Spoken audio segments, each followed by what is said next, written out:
time for some Midnight's Edge After Dark. Welcome, everybody, to the show. I am Tom Connors. With me is a wonderful group of people. I'm going to start from my left to the right. We've got the producer extraordinaire, Mexican Iron Man himself. How you doing, Mikey? Arriba. How are you tonight? Go freedom. Let freedom ring. Yeah. Did you say Fritos or freedom? Freedom. Both are good. I'm singing like a like George Michael Fritos, song. okay, but is it just me or do they smell like stinky feet? Why would you even know what stinky feet smell like? That's just no. What? He's not the first person I've ever heard say that. Why would you know that? Hey, I'm just going off what I've been told.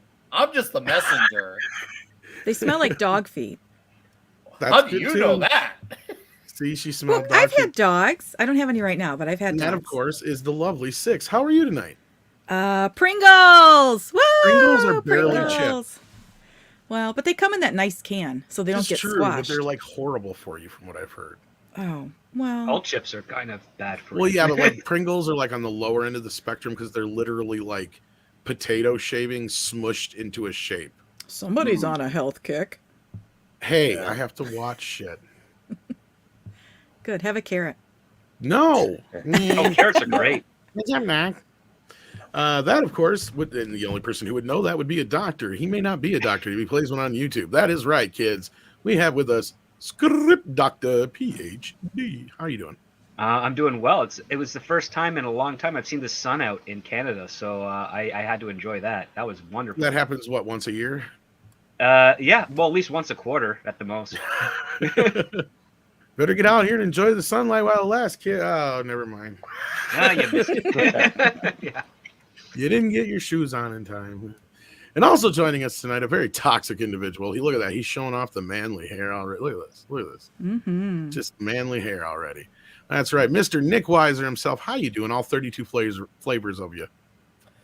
All 32 flavors are alive, well kicking. I am ready to, hang with you fine humans here for some mead and then get toxic later tonight. So it is a pleasure to be here, and thank you for sending the invite my way. Let's frickin' roll. Yes, this has become a regular thing where you'll hop in here on Tuesdays and then you'll hop over to your stream, which I try to join you on. And tonight, the feature will be Fear and Loathing in Las Vegas.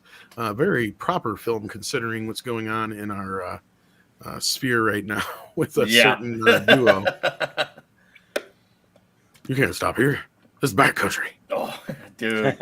I've watched it like a few times last week, and like it still trips me out, even though I haven't saw seen it it like in way back in the day. I'm just like, it still trips me out. I'm like, man, I can't say too much, but it's still crazy to watch. I'm remembering more and more as I go along, so I probably will stop in for a little bit. Oh, and also, last but not least, we got with us the man I turn to whenever I got a comic book question. And I'm sure he's as hard as the thing. That's right. Klobby, how you doing, buddy? Oh, what's up, man? Thank you for having me here. I'm actually don't know what you're talking about. I don't know anything about comics. But yeah, that's what you say. I turned to Nick for that. Nick is actually he's also a comics guy. Not as good as Clobbered, but I know my comic stuff. That's just because he's got a couple of days on you. That's all. Yeah, I got a couple of centuries on you. Sorry. No. You're not that old. Mr. Tickle Trunk sends in a Canadian $5. Yeah, he's being all proper Canadian-like, eh? Says, Nick, do that shirt before you get someone pregnant. Oh. See, Tom, I got you money, and all I had to do was not only that, you're oozing toxic masculinity on the chat, and Mr. Tickle Trunk is worried it's gonna make somebody pregnant. It's not going to make me pregnant. I'll tell you that right now. You took I the am birth control? ovulating. Oh shit! And 6 is the closest right now. Hey, we talk about shit on here. I can't say shit to her for that. So, it's true. We talk about penises all the time. So, yes. Yay. When? All the time, every day, man. You and Culture were talking about your sizes earlier, and then I said Culture, that's super chat. I'm like, hey, Tom's is bigger than Culture's. Because you guys I don't are know talking. if I want to take that bet. Wait, I missed that conversation. When did that happen? Well, and they said something about Battle of the Inches or whatever, and I'm like, you got to take the S off the end there. There's no plural on that. I mean, You've got a good 3 going for you, Tom. This is me lying. That's what I'm saying. I'm already beefing it up times 3. I mean, Oh. And with that, exactly, kid. Sing the rain. Nidus Snoke has a question for us. Wants to know: would you ever consider making your own "What If" series via just audio or text storytelling, if of what could have been had the woke not infested projects like Star Wars, Star Trek, etc.? I did do a video just before I became a part of Midnight's Edge that never technically got finished, that I threw up for the Patreon members and for the members of the channel, where I kind of redo what I would do with Man of Steel. So yeah, I've already kind of done that myself personally. Would I do that more? I'd love to, but that was something that Andre just kind of said, nah, that's not what we do. That's kind of more of Script Doctor's avenue, I would say, but I don't know if anybody else has anything to say on that before I turn it over to him. But no, all right. Yeah, so Script Doctor, yeah. I've got stuff in the coffers to do that. Things have been written, partially recorded. It's just I've just been too busy with writing, like professionally, getting paid for that to take the time out to record it. I mean, yeah, it usually takes me 4 or 5 hours to record a video, and then I have to cut that up to the normal length time. Well, if you're looking for some special voices, I know a guy who can do voices, and I'm not talking about me. I know a guy who knows Frank Welker. Oh, Frank Welker's awesome. No, I'm kidding. I don't. I might. I'm sure I do, but I know a guy who knows Frank Welker. You probably know somebody who knows Frank Welker. I can do like half of his voices, so for reals. But anyway, no. Yeah, that sounds like a fun series. Can't wait to see what you got in store for that. But yeah, that'd be something fun to do. But it's a lot of work, and I don't know how much we could really do something like that. How often, anyway? Because even doing like the script readings proved to be a bit more difficult than we anticipated. Well, you got to organize a lot of characters. Organize a lot of characters and sound effects and all that. That's how I got my original sound effects board, because of the script readings. And I was like, oh, we're going to need this. And then I got to use it one time. Well, we're going to do some how to do odd couple readings and stuff like that. So that'll be one that's not start easily. You know, there's only like 5, I think, main characters in that. Maybe a few Sorry, more. you were cutting out there on my Tom, you're warping on your mic. I'm warping again. I said, I know we were going to be doing the odd couple hopefully at some point, because there's not so many main characters there. There's only like 5 to 7, I think. So, Yeah. I'm no Mel Blanc. Oh, all right. I would. Who is it? Who is? Yeah, I was gonna say who is besides Mel Blanc, but his kid is, but his kid doesn't like to do Noel, that stuff. Noel Blanc is no Mel Blanc, though. His kid, Noel, is not near as good as the pappy. No, he can do all his dad's stuff, but he just doesn't have the wit to put in the words that are more for the characters. Like, that's the one thing that I kind of notice, is that Mel Blanc will come up with a conversation between himself and 3 other characters that's absolutely funny. His kid can do the voices, but he can't come up with a conversation. that's there's funny. a lot of most stuff of the voices, but not as still. But yeah, go ahead. I was just gonna say, Clobby, on that note, probably close to what you were saying. I've been more in recent years finding out that he didn't do nearly as many voices as we thought he did. He just got the credit because that was in his contract. There's a lot of times Mel where or Noel? No, Mel. No, Oh, Mel. Okay. Mel himself didn't do all those voices. He rarely did Yosemite Sam. He didn't do Elmer Fudd until way later. Yeah, that's true. He didn't do the Roadrunner. He didn't do a couple of the other ones that he used to get credit for from time to time. In fact, it was a guy I just found this out the other day. A guy in the office that came up with the beep beep. He was trying to get the fuck out the door for the weekend, and every time he tried to get out of the way, everybody goes beep beep, get out of the way, beep beep, beep beep. So they remembered that when they're trying to come up with something for the Roadrunner, they're like, what if we just have him go like beep beep like Randy or whatever fucking guy's name was, and they had him come in and just record it. And ever since then, they've been using that same recording of the meep meep. Yeah. Nice. Mel was great though. Yeah. No, he was great. No, nothing to take away from him. I mean, the stuff he did on the Jack Benny show was brilliant. Absolutely. Love him. Yosemite Sam he didn't do near the end because he couldn't get his voice there anymore. There was the guy who does the voice for Who Framed Roger Rabbit did it for the longest time. Charles Fleischer. Yeah. It was Charles Fleischer? No, it was another guy who'd been doing it on the side under contract through Mel. like Mel had a couple of these guys contracted who would do like Yosemite Sam and a couple of the other ones that he couldn't do anymore. Yeah.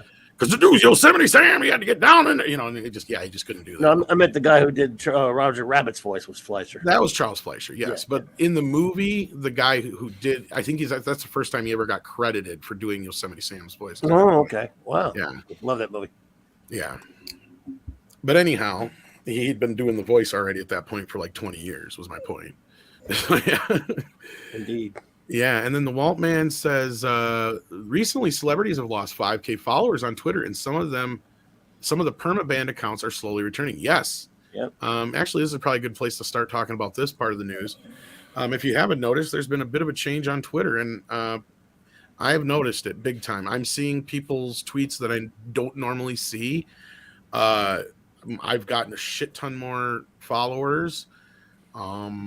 More people seem to be seeing my posts, it seems like, or feels like. So yeah, this has really been a bit of a change already, and it's just getting started. So who knows what's to come on this? Have you guys noticed anything else? Let's start with yes. you. Or go ahead, Nick.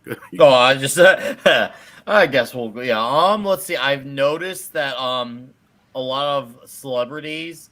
I mean, as the Waltman said, yeah, their things are going off. And honestly, what I think is, it's not that they're saying something dumb and people are unfollowing.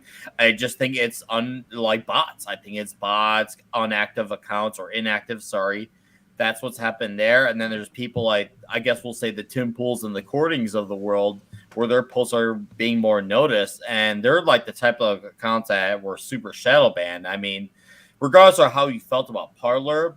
When the Quartering created his Parler back in, I think, 2020, he had, in that short amount of time that his account was up, he had already exceeded his followers in the many year he had on Twitter. And that just goes to show you how game the system is on Twitter, that the Quartering was able to do that without all those crazy stipulations involved on Twitter. And he did it all in Parler in just a few months' work. He easily killed his own following number there. But then we all know what happened with Parler. So I'm noticing that, and I noticed a few accounts coming back as well, which is really weird and timely because this is the anniversary of when Avengers Endgame came out. So these accounts coming back is kind of like it reminds me of the scene where the portals open and people are coming back from the portals. And it times out the fact that this is the 3rd anniversary of when Thanos stabbed Captain Marvel in the face and theaters erupted. So I just had to go to that. Awesome. Nice. So, nice. Mike, any changes you've noticed at all? I haven't had a chance to look today. Sorry, so I'll pass. Right. 6, you at all? I haven't noticed anything. I'm super impressed by Nick Weiser. He seems to be a Twitter pro, but no, I only follow maybe 100 people. So we should have made him go last. Damn it! They can't follow me, Clobby. Well, I've been seeing a few people that I had not seen in a while. I've been seeing a lot of people saying what Nick is saying as well, saying that, hey, I got my account back. That's been a lot of people are getting them back. Because I had to clear out all my cookies and re-sign in to get shit to work right. I couldn't get my likes to work. So something changed there. And then all of a sudden I started noticing, like I said, I started seeing people's accounts that I knew I was following, but I never see them post anything until today. All of a sudden I'm like, whoa. But anyhow, sorry, I didn't interrupt you there, Clobby. No, exactly. That was just exactly what you're saying there. But it is definitely, that's great. And again, the most fun is the entertainment of all the whingers, all the crybabies, whining about free speech, because that's such a horrible thing, as we all know. And it's just that is glorious. Well, do you think it's because Elon Musk said that he's going to make the algorithms open and let people know how they work and how they affect the site? Are people who are currently working for Twitter, are they changing the algorithms now? Are they getting rid of certain parameters that they put on them in fear of these becoming public? That's a good question. Well, one thing's for sure is that since the announcement that Twitter was accepting the offer, I haven't had to update Twitter on my phone twice in a day as you normally do, which is one of the things. If you're on mobile, is like Twitter updates are frequent because they're changing the algorithm. Today, I noticed a massive improvement in engagement, and I think I gained like maybe 15 or 20 followers, which and I don't do much on Twitter. No, So, he doesn't. Yeah, no. That should tell you everything. yeah. And I only go on there to like post streams and start shit. So I mean, Starting shit gets you noticed, Tom. Tom, What are you finish kidding? shit. this don't is just true. I start it, do. you I don't finish just start it. I generally finish it too. But this is very true. But yeah, no, I've noticed a big change in a lot of ways. Hopefully, it gets better. Let's see. We had a couple more super chats already. Rave Girl is in the house and says, "Hi, y'all.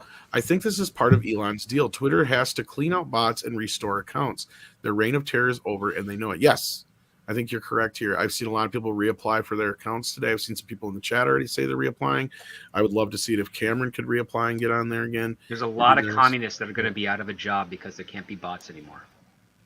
Yeah. That's gonna be glorious to What see. is this you're insinuating, Mr. Doctor? Yeah. Who do you think operates the bots? Communists. Are you saying I am a bot, sir? Sure. Wait, do you have a job at Twitter? I am not able to be answering this question under the Fifth Amendment. You don't have amendments in Russia. How are you knowing this? Are you from Russia? I have some family nearby. Bullshit. I've been watching the trial on TV. I know my rights. I am going to say objection sustained. I am like American now. I know Trust me. exactly what scene you're talking about. Wow. Wow.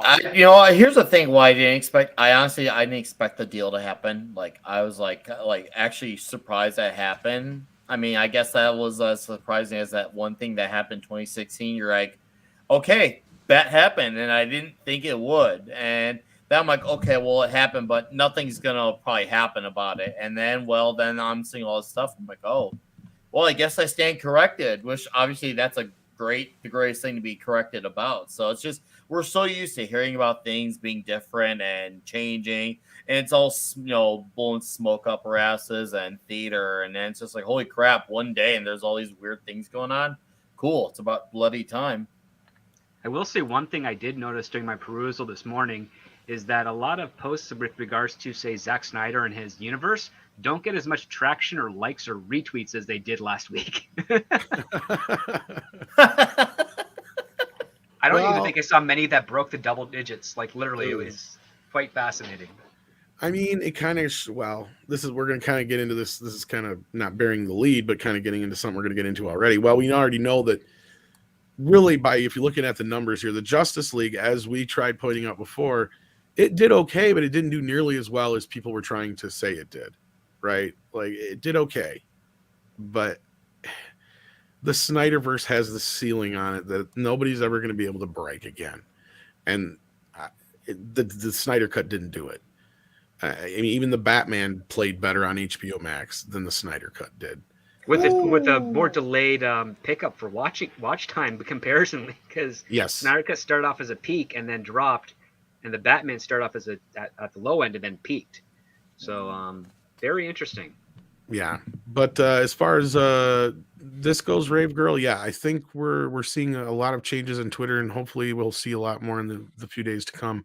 Dash Attack said, would be nice if Musk could unban my original account before I evaded. I was banned for pretending to be an NPC back when the meme first resurfaced. Clever, I like that. I'm sorry you were banned though, but that's clever. Script You can always laughs at your reapply. pain. Shoom says you guys are missing the obvious.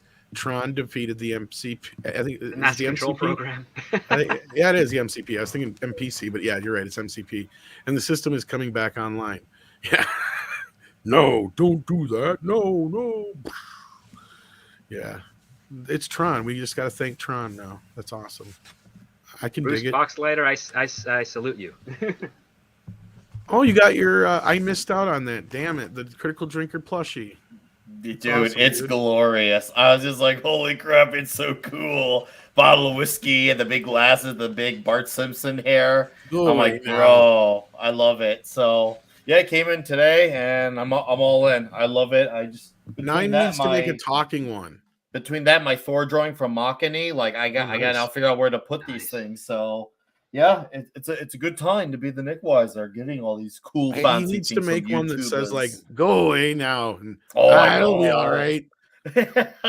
I would. Nah, it'll be fine. No, it'll be fine. I'll All seriously, his if little there's a sayings quote would or be one awesome. like where where you push the stomach and it said all the quotes. Oh my god, dude, that'd be great. That'd be sweet. I'd spend extra money for that without a thought. Easy. Fuck yeah. He's totally quotable too for a toy. All right, Critical, get on. Nah, You it'll heard be us. fine. You have it say that, especially if it hears a loud noise. And then how about that laugh he does? Yeah. It only really needs like 3 sayings. Well, yeah, if he could do more or pay more for a little extra quotage, I mean, yeah, he only does need 3, but I'm a guy that's the more the merrier. The beauty of it is nowadays, with like considering back in the day, I'm sure they were limited on what they could do with it, but nowadays you just do it all digitally in a little voice box thingy, so you probably could fit hundreds of quotes on one of those things, probably just a couple megabytes. Yes. But anyhow, let's get into the to the other news now. Since Twitter has kind of been tweeted, we had CinemaCon going on. Yeah, the big news we just discussed a little bit was Batman is getting a sequel. Yay! Oh wow! Yeah. No accounting for taste, but heck, the numbers don't lie on that. I'm not surprised because it goes along with what I heard before. Is that they were going to go forward with a sequel, but it's got stipulations. It can't be that long again. They need to lighten up the mood a little bit and stuff like that. So we'll see. And I have a feeling this might go straight to HBO Max. And I think Script Doctor, I don't know if you agree with me on that, but at least the point you were just making here a few minutes ago is my reasoning for that, is that it played very well on HBO Max in comparison to the theaters. Yeah, it did. And it's interesting that it's going this route because there's been lots of reports, not just over at Geekoxy magazine and Mikey Sutton, but a couple of other sources that were saying that David Zaslav, one of his criteria for the new studio he's starting up is to consolidate all of the characters into one concentrated universe.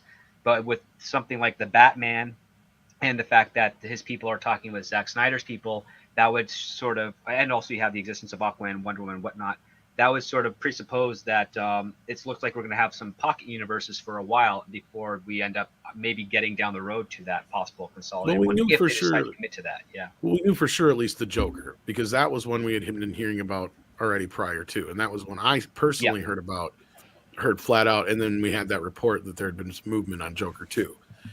So he wants more things like that, and I think that's what he's trying to do with the Batman here. I'm sure he's going to cut the budget as well. I guarantee. I hope he does. Going to have as big of a budget. The thing is right now David Zaslav is very much on the business side of things for television, and he is learning about the film side of stuff. And for the last year, he's only been learning what the industry wants him to learn, and now he's going to start learning the real aspect of things. And it's going to be quite interesting because if he doesn't do his due diligence, and I mentioned a little bit of this on Kalabi's channel last night in the chat, if he doesn't do his due diligence, he's going to end up back in the exact same position that he came into in the first place. And that is that Zack Snyder did Man of Steel, and it made like around 680 million worldwide, which was considered a financial travesty from Warner Brothers' perspective. They were hoping for at least to come up towards $1 billion. And then they did Batman v Superman, and in the midst of that production, DC Films was formed, and that's where you have Jeff Johns coming in. This is just before Walter Hamada. Yeah. And Batman v Superman did not perform well, and so what Jeff Johns did is he was working with James Wan on Aquaman, and their entire mandate was, we're stuck with these actors to contract, but we have to do as much as we can to distance themselves from Zack Snyder's approach to those characters. And that first Aquaman movie, a character that is considered kind of laughable within the pantheon of film studios and even to a degree of average DC fans, broke $1 billion at the box office. It's the first one to do so.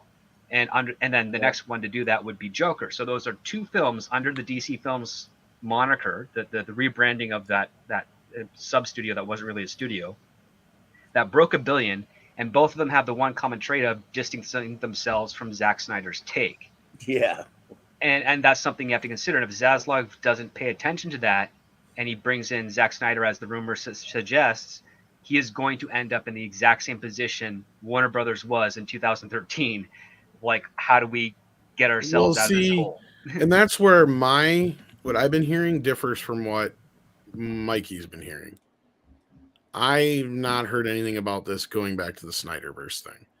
I haven't heard about the Snyderverse. I've just heard that yeah. Zack Snyder's in talks to come back. That I haven't heard either. And as a Snyderverse guy, I think he needs to do a better job of picking his lead characters, if you know what I mean. Definitely better job casting, because if you take a look at some of the details of his films, there's no principal casting director. There's people in casting department, but Zack Snyder is technically subbing in for the casting director there.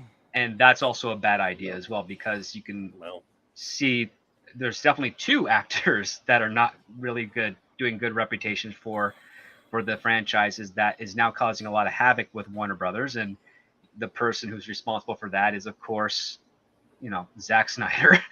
And then you have another actor who's finally got another job for the first time in a long time, as a minor character in Rebel Moon, which is another Zack Snyder thing. And we're going to see how that plays out. Which again, Rebel Moon, for anyone who doesn't know, it's basically a remake of Battle Beyond the Stars with a female lead swapped in instead of the male lead. And then on top, which is also a remake of Seven Samurai, which I think even goes further back than that. Like, I don't even think Kurosawa invented it, but it's basically just going to be a derivative of a derivative of a derivative. So we'll see what happens. Snyder, so what do you expect?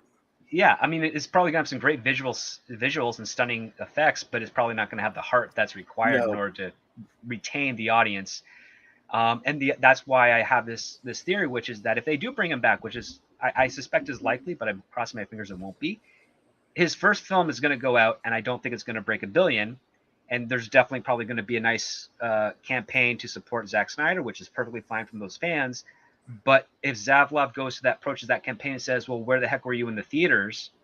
And they say that they were there, it's like, well, not enough, because again, their threshold is that $1 billion marker. Yeah. And Zack has not landed that with Detective Comics. No, the only thing I see Zack, and if there's any truth to that, I'm willing to bet it is probably for some HBO Max special to let him do finish off his Dark Vision thingy, and then the Nightmare series. Yeah, which exactly. I think it's fine, because if the fans really want it and there's a market there for it that it balances with that budget, I'm all for that. Let them get their closure on that. That's what I'm thinking. He did the zombies thing. It's gonna be HBO. The zombies thing was terrible. I know it was terrible. I agree, but I'm just telling you, I'm a huge Snyder guy. There's no way they're letting him near the theater again. The second thing I could see him working on, and this is only because there's more rumors now sprouting up that there's been supposedly some talks with Ben Affleck. I don't know how true they are, but if the only other case I could see is if he's coming back to direct like the Batman miniseries with Ben Affleck. But I was always under the understanding that Ben was going to direct that, unless Ben doesn't think he can do both. Well, Ben has a big apprehension with directing himself.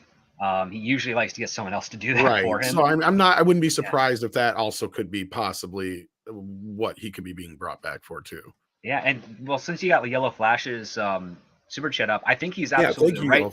If Warner Brothers doesn't, because they do have that window where they could, if they wanted to, spend the cash and reshoot some scenes with a certain actress to be replaced. Yeah. Because again, the stigma behind Aquaman 2 is fluctuating violently. You want to know what I heard the problem with Aquaman 2 is right now? It's a similar problem to the Flash. And thank you, Yellow Flash. Speaking of, it says, LOL, Aquaman 2 is going to be a gigantic flop. And I agree with you unless they reshoot it with another actress. Yeah. But I don't know if that's going to be possible, because we have a similar problem here from what I've been told. And that is they beefed up her fucking role in this movie almost out of spite or whatever you want to fucking call it, because they had to fight to keep her in the movie in the first place. So I heard they made it justified by putting her in the movie more.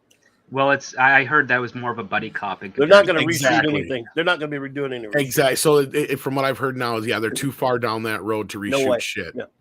Which is going to hurt them big. Yeah. It is going to be a disaster. They are just going to have to hope that they pushed Aquaman off far enough that people forget about this shit with Amber Heard after the thing's done. The internet's not going to make them forget. I know. Unfortunately, it's not. And because even if she wins this case, in the public opinion, she's lost already, right? Like let's be real. I mean, the core audience that would want Yeah. to see this movie have already said no to Amber, unfortunately. Exactly. Like, I mean, for her, What not if- really for me. What if they deep faked another actress on her? Oh, that's a whole. they can't. Yeah, we big actually issue. discussed that on a totally different podcast once, and basically the short version is, yeah, you can't really do that.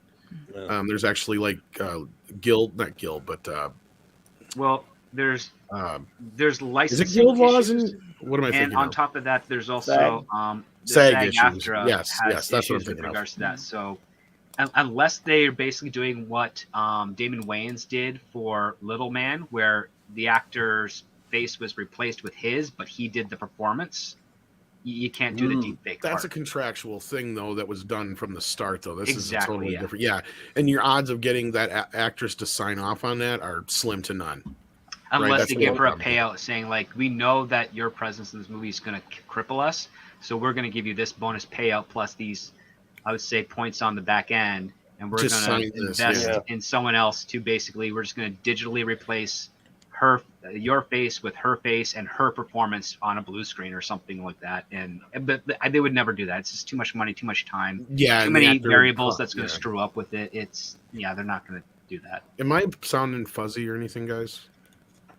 Because I'm No, getting a you little sound buzzing fine. in my ears. Okay, I just want to make sure it wasn't me. All right, so yeah, the next thing on the docket, though, besides the Batman that was announced, what else did Warner Brothers announce? I thought they announced something else too, but I can't remember. Didn't what. they announce that they're going to do reshoots for that Black Adam movie as well? I think I there's like didn't 10 hear days that, of but- reshoots along with Shazam Fury of the Gods. I think they're going to have them be done coinciding with each other reshoot wise. I'll dig for it real quick.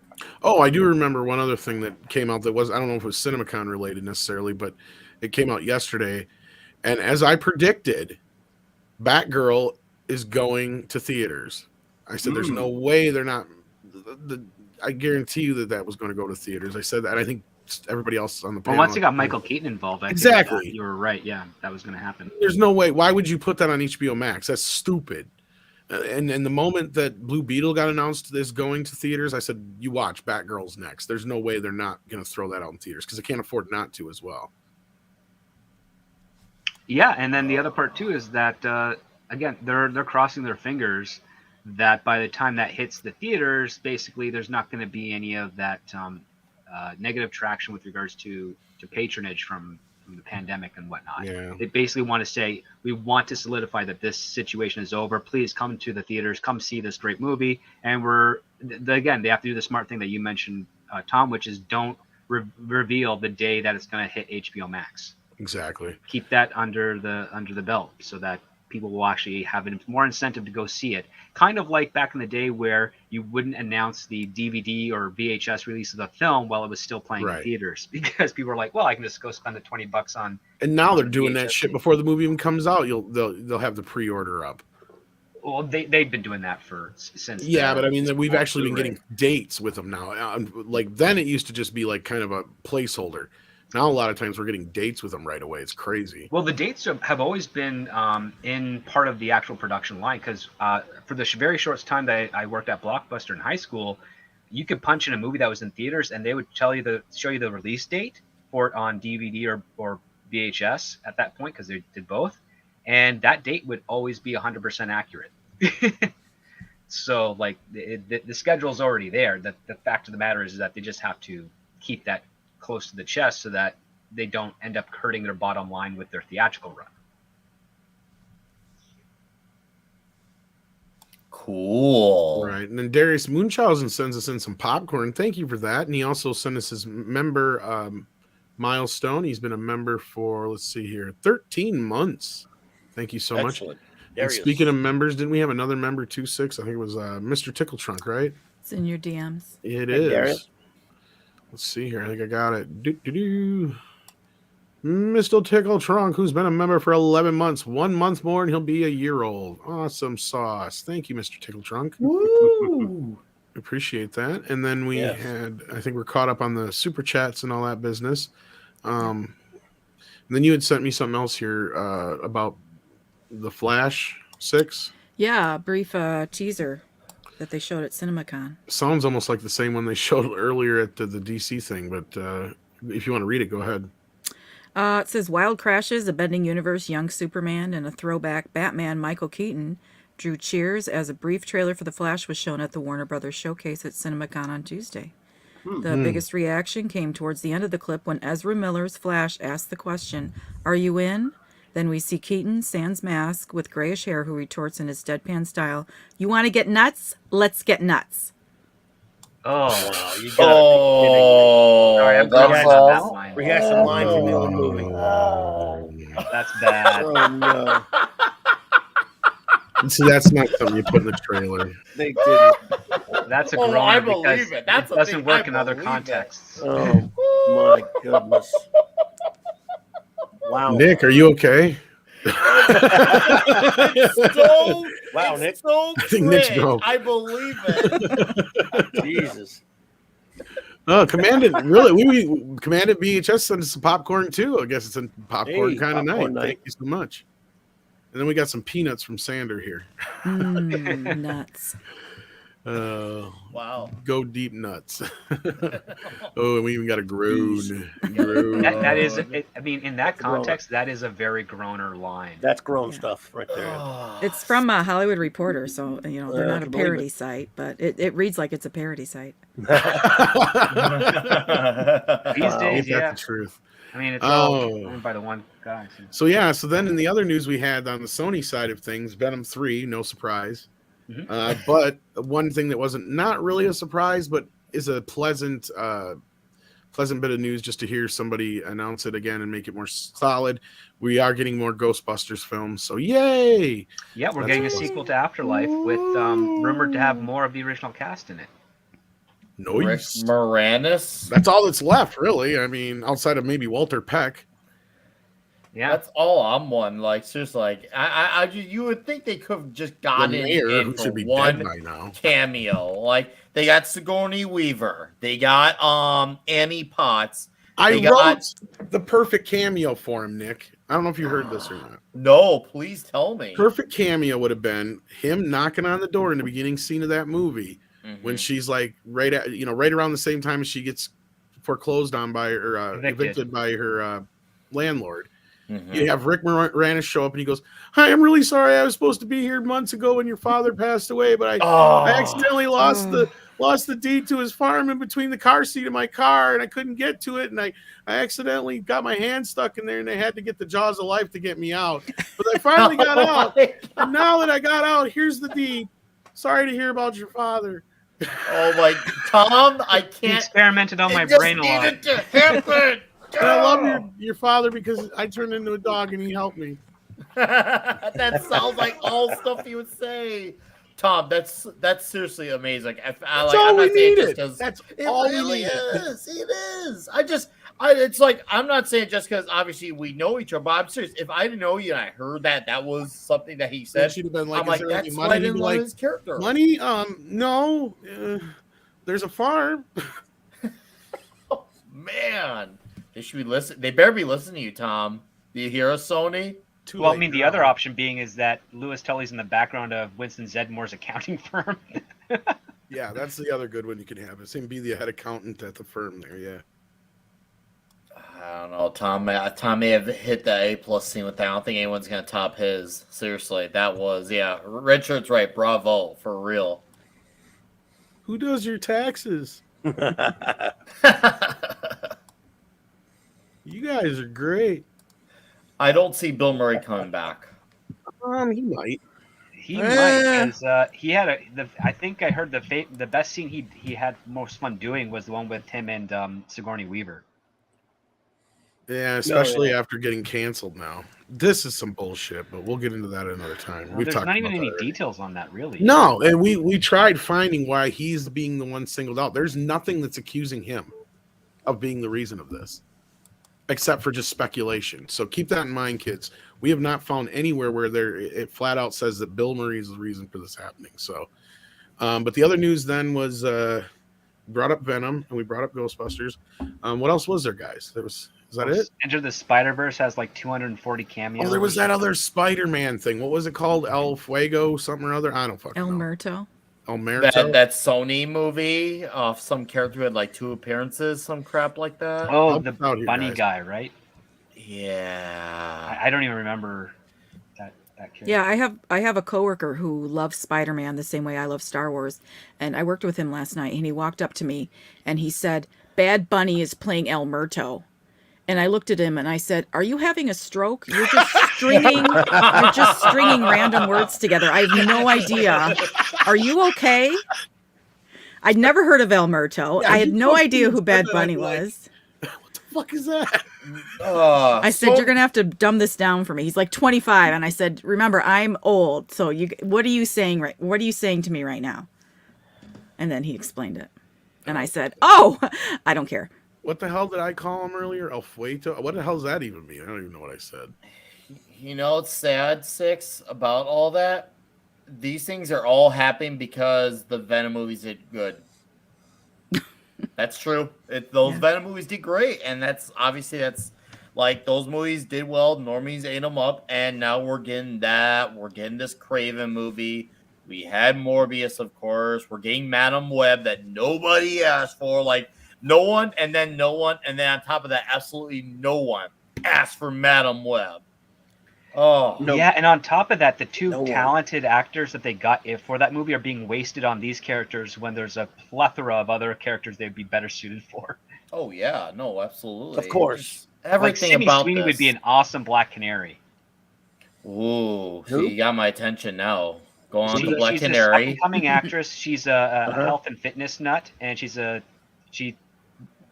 I think that she would be like the perfect Black Canary Wait. right now of all the young actors that would fit that age Are group. you suggesting a very attractive woman to play Black Canary? Yes, because that's What's how she wrong is in with the you? comics. But And not only Script- that, like an Script, actor we- that actually has some range too. Script, we stopped caring about talent and we stopped caring about comic book accuracy years ago. Well, I mean, that's one of the parts with Hollywood right now is that as much as there are some writers out there and even some producers that would love to do just basically a shot-for-shot remake of a comic book, they also want to be able to give those fans of comic books something a little bit more refreshing that honors the character without disrespecting them. And that, unfortunately, those people have been also pushed aside quite frequently over the last 10 years. But there is a fine line of a balance that you want to have there. Like, I mean, I would love to see a really cool like Batman television series or a miniseries format in the ways of like Sherlock or even like Netflix's Daredevil. Just exploring various pocket stories of Batman. I mean, I would love to see him go against Man-Bat. I would love to see another adaptation of the Man-Bat stories by Would love it. Yeah. Would love that. That would make a Moon Knight TV show. That'd be cool. That would be cool. If you can get that taken care of. Tom, Jack of whoever, all so you can casual. get him to Yeah, make that. right. Going home from watching The Northman, it was amazing. If you're still holding out, go see it now. 5 out of 5. Seeing it Thursday night. Yeah, and also check out Andre's little historical documentation of that movie, because the Amleth myth is actually quite cool. And then on top of that, if you want to really go into some deep dives, many of Shakespeare's plays are adaptations or reinterpretations of older stories from like Egypt and Greece and Babylon and Mesopotamia. So they're really quite fascinating reads if you can get your hands on those originals. Then Eskimono Phono just sends us some nuts. Salty nuts. Salt mine.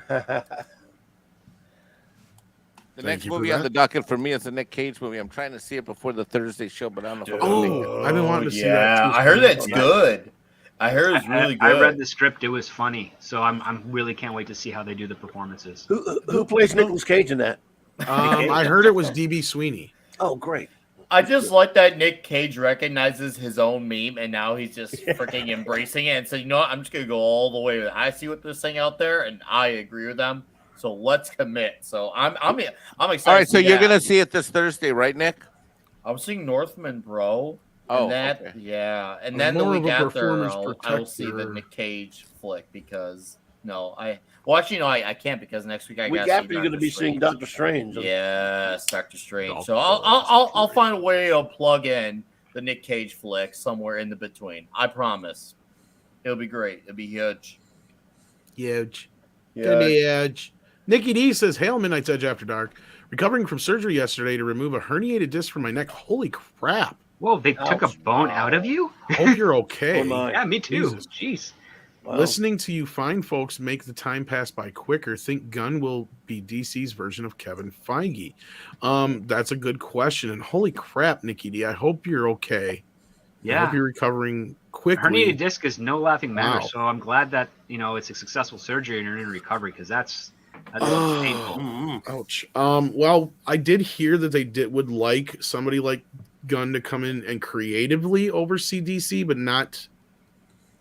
That goes against what we had heard about what Zaslav wants for a DC Studios. Let's say he 'Cause I wants. speculated on this too. Go ahead. Yeah, go ahead. Script. Well, I speculated that because James Gunn was very knee deep in the infrastructure of Marvel Studios, that he'd be a great choice with regards to building that infrastructure on Warner Brothers side for DC.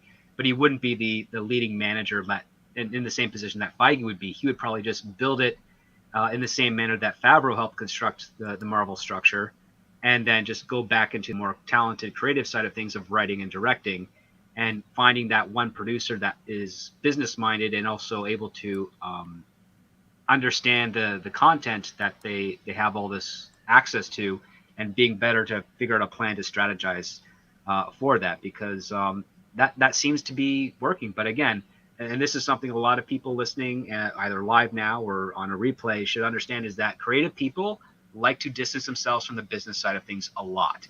So if you're an actor or a writer or a director, you're most likely don't want to have the responsibility of running a smaller studio outside of your own private little production company that you use in order to get work and hire assistants and so forth.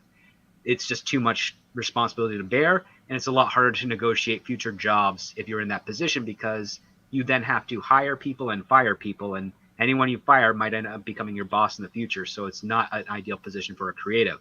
For someone like a producer or a business-minded person, they don't care, because they'll have the resume of their accolades to balance out and offset their potential for future jobs to some degree. Like for instance, like Ann Sarnoff and Emma Watson, they're getting other jobs pretty soon. Like they're not going to be too worried about that. And they've done a lot of blunders that would otherwise in any other industry make them basically, radioactive. Hollywood, where you can fail upwards. Where you can, if you know the right people, you can fail upwards, and if you don't, you never come back again. And then, yeah, my prediction on the other end of that is he'll probably bring in somebody from outside the industry anyway. I predicted it would likely be somebody from either the toy industry or the video game industry. Any type of merchandising aspect would probably be ideal, because they have to they have to be present when lines are developed, and then oversee the continuity of those lines so that they can maintain their sales. So there is some overlap that could possibly work in films. I don't know 100%, but it's better than trying to get a pure creative, especially one without discipline, Snyder, to overhead. No, I agree. I think he'll get somebody from more of the corporate world. Mike, were you going to say something? No, go ahead. No, I'm done. No, that wasn't me. Oh, I thought Other you did. Mike. No, I'm sorry. Okay. Other Mike. Fuck. If it was you, go ahead. No. I was parroting, agreeing with the script there Oh, okay. Gotcha. on Hack Snyder. All right. Mega Wing Zero says, do you think DWB will just dump the DC movies in theaters and then reboot DC and start fresh with a new Justice League and new actors with smaller budgets and comic accurate casting and story? I think this is a much more nuanced answer to a simple question than we could give you, because we don't know specifically what the plan is, but what we know of, I should say, they've already got 5 or 6 projects that are in the can that they have to release. They can't not release them, right? Yeah, that will be the metric. If they're successful, they'll continue with that. If they're not, he's going to cut and run, so to speak. I don't know if anybody has another take on it, but I think that's pretty much where we're at. He's going to wait and see this out. And we're going to see a more uniformed universe again. And my guess is he'll try and work, or they will try and work within the parameters they've already created, because it's much easier to do that and revamp there for now than it is to try and restart everything all over again for the 5th time in 10 years. Which again, Zaslav is not afraid of doing that. He's not, though. The budget, and there's going to be a lot of pushback, even from some of the people he's hired, with regards to that choice, because they're all going to take a look at the investment level. And if Zaslav has the right support group that he's brought in on the film side of things to basically say, yeah, we're not making the money that we should be with how much we're putting in there, we have to stop and try again. I predicted by like 2030, that's probably when you're going to get your major reset. But considering most of these people's contracts are most likely up, because we know most, like Momoa's is up. Momoa's is up. Affleck's is done. I think the only one who still has anything left is like Gal Gadot has like one more Wonder Woman movie, I believe, on hers. So this is going to be your ending of it. I've heard a rumor that they don't want to do it more than 3. Well, and if it performs like the last one, what the fuck else can they do? Yeah. I did hear that they are still trying to fast track it. But we'll see on that note. I think you're right, Skirt. I think it's kind of a point where we might just kind of see how the rest of this plays out. And unless they have some massive, massive hits out of this, in the next couple of years, we might see a revamped DC universe, but it might not be till like in the 2030 range, like you're saying, but could even be sooner. The next few DC films have to get closer or break $1 billion for them to continue on that path. And I don't think I'm seeing that happen, because we've already got 10 years of this type of approach to it, and only 2 that tried to distance themselves from that approach made $1 billion.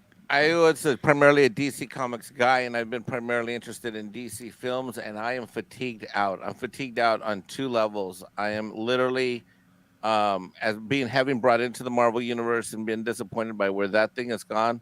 That in general turns me off to most superhero stuff, and then just the complete and utter mismanagement by Warner Brothers of these properties that should have no problem making major money is just fatigued me out. I, to this day, have not gotten... I still haven't seen The Batman. I think I saw the first 30, 40 minutes, and that's it. Yeah, me too. And I did not run to see that. I ran to the theater to see Northman. I didn't run to the theater to see The Batman. No, and you're absolutely... The other part, too, is like the fatigue is... A lot of people are probably going to conflate this, and it's fair that they do, and I don't begrudge them for it, but the fatigue is not necessarily the fact that it's being rebooted a lot, or that it's...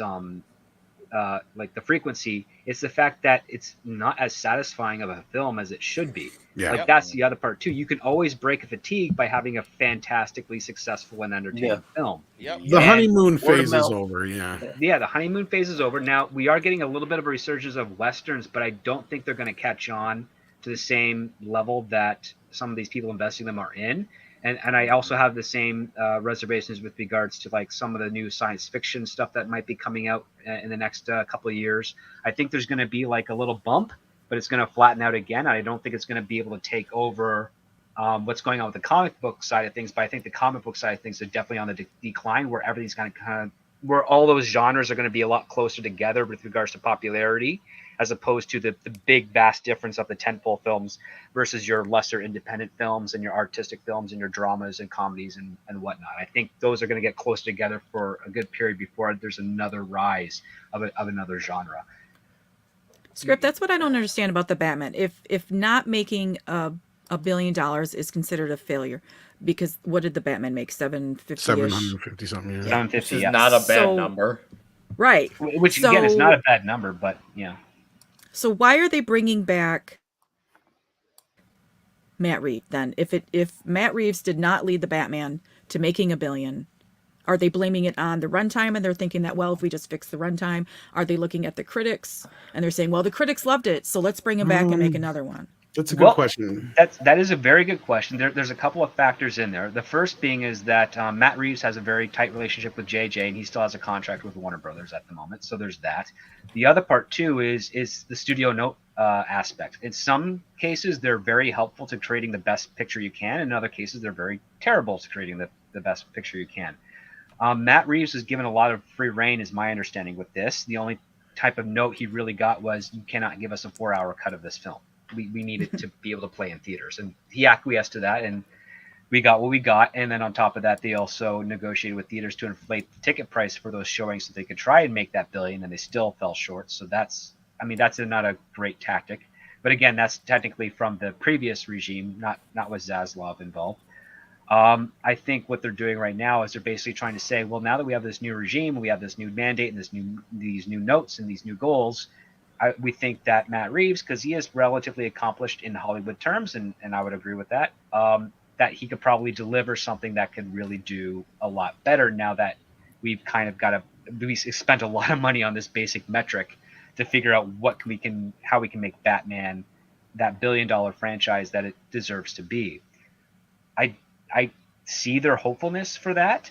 I think it's misplaced personally, but it is what it is. And they've invested a lot of money, and I think they want to just play it out one more time to see if they can right this ship within one film and continue on with that. But it's going to be a heck of an undertaking. Well, yeah, they're probably looking at it like since he made the 7 whatever it was or something like that. He's that first year coach that just nudged the playoffs and didn't quite make it, but why change the whole coaching staff now? Give them another shot with it and come not back only that, for another season. Yeah. And Clobbery is right, because not only that, you've also got the metric of the views on HBO Max and the fact that I think their metric is similar to Netflix, where 1 minute equals $1 or a fraction of a dollar to a point. And if they got 4.4 million views, and they're complete views with regard, and I don't know if they are, but if they are complete views, meaning that they watched the beginning of the film all the way to the end in a single sitting or over a course of a shorter period of time compared to other films such as the Snyder Cut, they can put a dollar value to that to say, yeah, we made this much money or we retained this many subscribers because of this launch. That is another lucrative thing to them. And if they play it smart and they paid attention to what Sony and Disney did with Spider-Man No Way Home, and they say, we'll drop the Batman 2 and we won't tell them when it's going to be on HBO Max, and then we'll actually see the level of popularity for this. My other suggestion would be revamp the costume and get Pattinson in the gym, just because he should look bigger. I mean, even Michael Keaton went back to the gym for Batman, for his cameos in Batman, and I mean, that guy's pushing 70. So if you can't get a 30-something-year-old kid to work out, but you can get an old man who's got more health issues comparatively, that's a problem. Script. Oh, I was gonna ask about when we're talking about the HBO Max numbers for the Batman.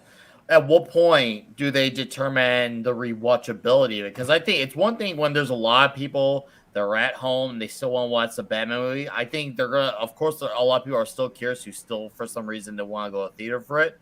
I mean, I feel like don't you think the rewatchability factor should truly be the greater determination of its success on HBO Max versus just the big? Because think about it, because if we're saying the first few days on HBO Max, it's like saying, of course, they had a big first week at the box office. Yeah, we like to see how it does on a long-term basis, because if you're watching it repeatedly, it's like, okay, they truly love it because they keep watching it versus they'll pay attention all these to curious that. people. That's what I feel like should be the great determination, not just this great HBO Max first Nick, week what I think that'll curiosity. determine more so, and sorry, Script, but I think that'll determine more so what I was saying before, and that is whether or not this thing is going to end up going to theaters or HBO Max. And again, I knew, I'm not surprised by the announcement, and kind of going off of Six's question as well. Like I said earlier, they already gave him the notes from what we heard, and that was these stipulations for the sequel. So that I kind of already knew that this was going to happen. But again, you have a situation where you're right, Nick. They're definitely going to pay attention to how many reviews there are of this movie, because they did not get the repeat business in theaters, or they would have hit that billion. Sorry, Script. Right. What were you going to say? So if by the end of this quarter the rewatchability factor drops significantly, that's going to put into question if they really want to invest in the Batman sequel, because this is something that Warner Brothers has to figure out. None of the streaming services have really figured this out except for Netflix. Paramount Plus hasn't figured it out. Apple Plus hasn't figured it out. Disney Plus hasn't figured it out. HBO Max hasn't figured it out. Peacock is kind of closer, but they're worried more concerned with other stuff. And that is the fact that they have to start looking at their streaming service like a network. And one of the things that the network would do is, like, whenever you saw a re-air of an episode, it's not always the exact end episode that you would expect it to be. It wasn't from the previous week. It's usually one of the more popular episodes that played well either in another season or earlier in the season. And that's what they put into that time slot to re-air it if they're, say, if they're just before sweeps or they're on their break. They want people to still be able to tune in, and they want to compel them to tune in by showing like a popular segment of the episode. The streaming service has to do the same thing. They have to make sure that their content is good enough so that if they watch it when it launches, but the audience that has seen it wants to go back and watch it again, maybe a couple weeks later. And if they can get that cycle going, if they can find that formula for that cycle, that will maintain their subscriber retention, because they'll basically say, yes, we have quality programming and we have quality content on here that reduces our churn of subscribers, because we see the numbers, we see what type of shows that are rewatching and how far apart they're rewatching them. And that's kind of like the model they have to start understanding and figuring out. And I think that's something we have to pay attention to, especially for this quarter, is will the numbers for the Batman, how much will they decline? Will it be 50%? Will it be 60%? Will it be 90%? That will then determine the longevity of the quality of this content on HBO Max, and possibly inform whether or not they actually will 100% pull the trigger on the Batman 2. Because just because they announced it doesn't mean it's going to happen. That's true. That's part of the industry. They will announce things to gauge how the audience responds to it, and then and if it doesn't hit the metric that they need, they will quietly just stop talking about it and close everything out. Because they don't have to. They're fine with spending a few $100,000 for Matt Reeves to write a script that they don't have to produce if it doesn't look like it's going to be a viable product for them. And then Bryant Barth says, what are the notes? For those who missed earlier in the show, I did state them again, but I will real quick. Basically, the number one note is it can't be 3 hours long. They said Definitely it has to be less than 2, like closer to 2. It Hour has to be 45 to lighter. 2 hours is a sweet Which, spot. Which, by the way, is further proof that scripts spin right along, despite the fact of what people said about him on Twitter. And I wonder if that's going to get more traction again. Because well, and the length wasn't even really a factor, in a sense that, like I pointed out, like the Batman was only like 15 minutes longer than Spider-Man No Way Home. So, yep. In that respect, they're still saying that so they can guarantee more showings. The other thing that I heard came down was it has to be less dour, less violent, all that kind of stuff, because they want to sell more toys. So we're having basically the Batman Returns syndrome all over again. Oh, if they bring in Akiva Goldsmith to punch up that. I doubt they'll do that, but like, no, I know. It's just the point is though if anything, they'll do David Callahan, because he's the basically they said not so dark and dour. It was the other thing. So see, that wasn't really the violence in there was negligible. I felt it was just kind of derivative and boring. Like that car chase, I don't understand what. Well, okay, let me reiterate. So the violence was not even really mentioned. It was just the dark, dour part. Let's say, like the it was down.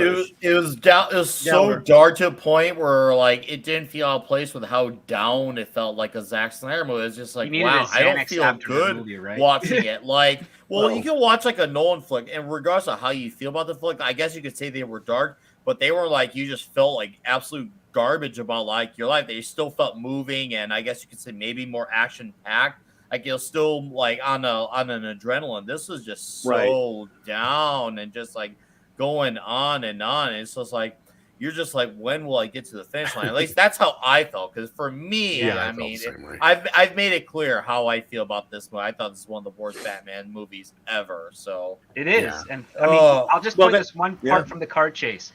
Batman hits the ramp for the fire, and then we cut to Penguin, who then totals his car, and he's rolling away, and then he stops, and he's looking at the fire, and then all of a sudden, after like 2 beats, the Batmobile flies through. It's like, that's not how timing works when you're dealing with a thrilling car chase. Like, you don't have that big gap of like, he hits the ramp, and we know he's going through the fire, and then we have to wait 15 seconds for him to pass through.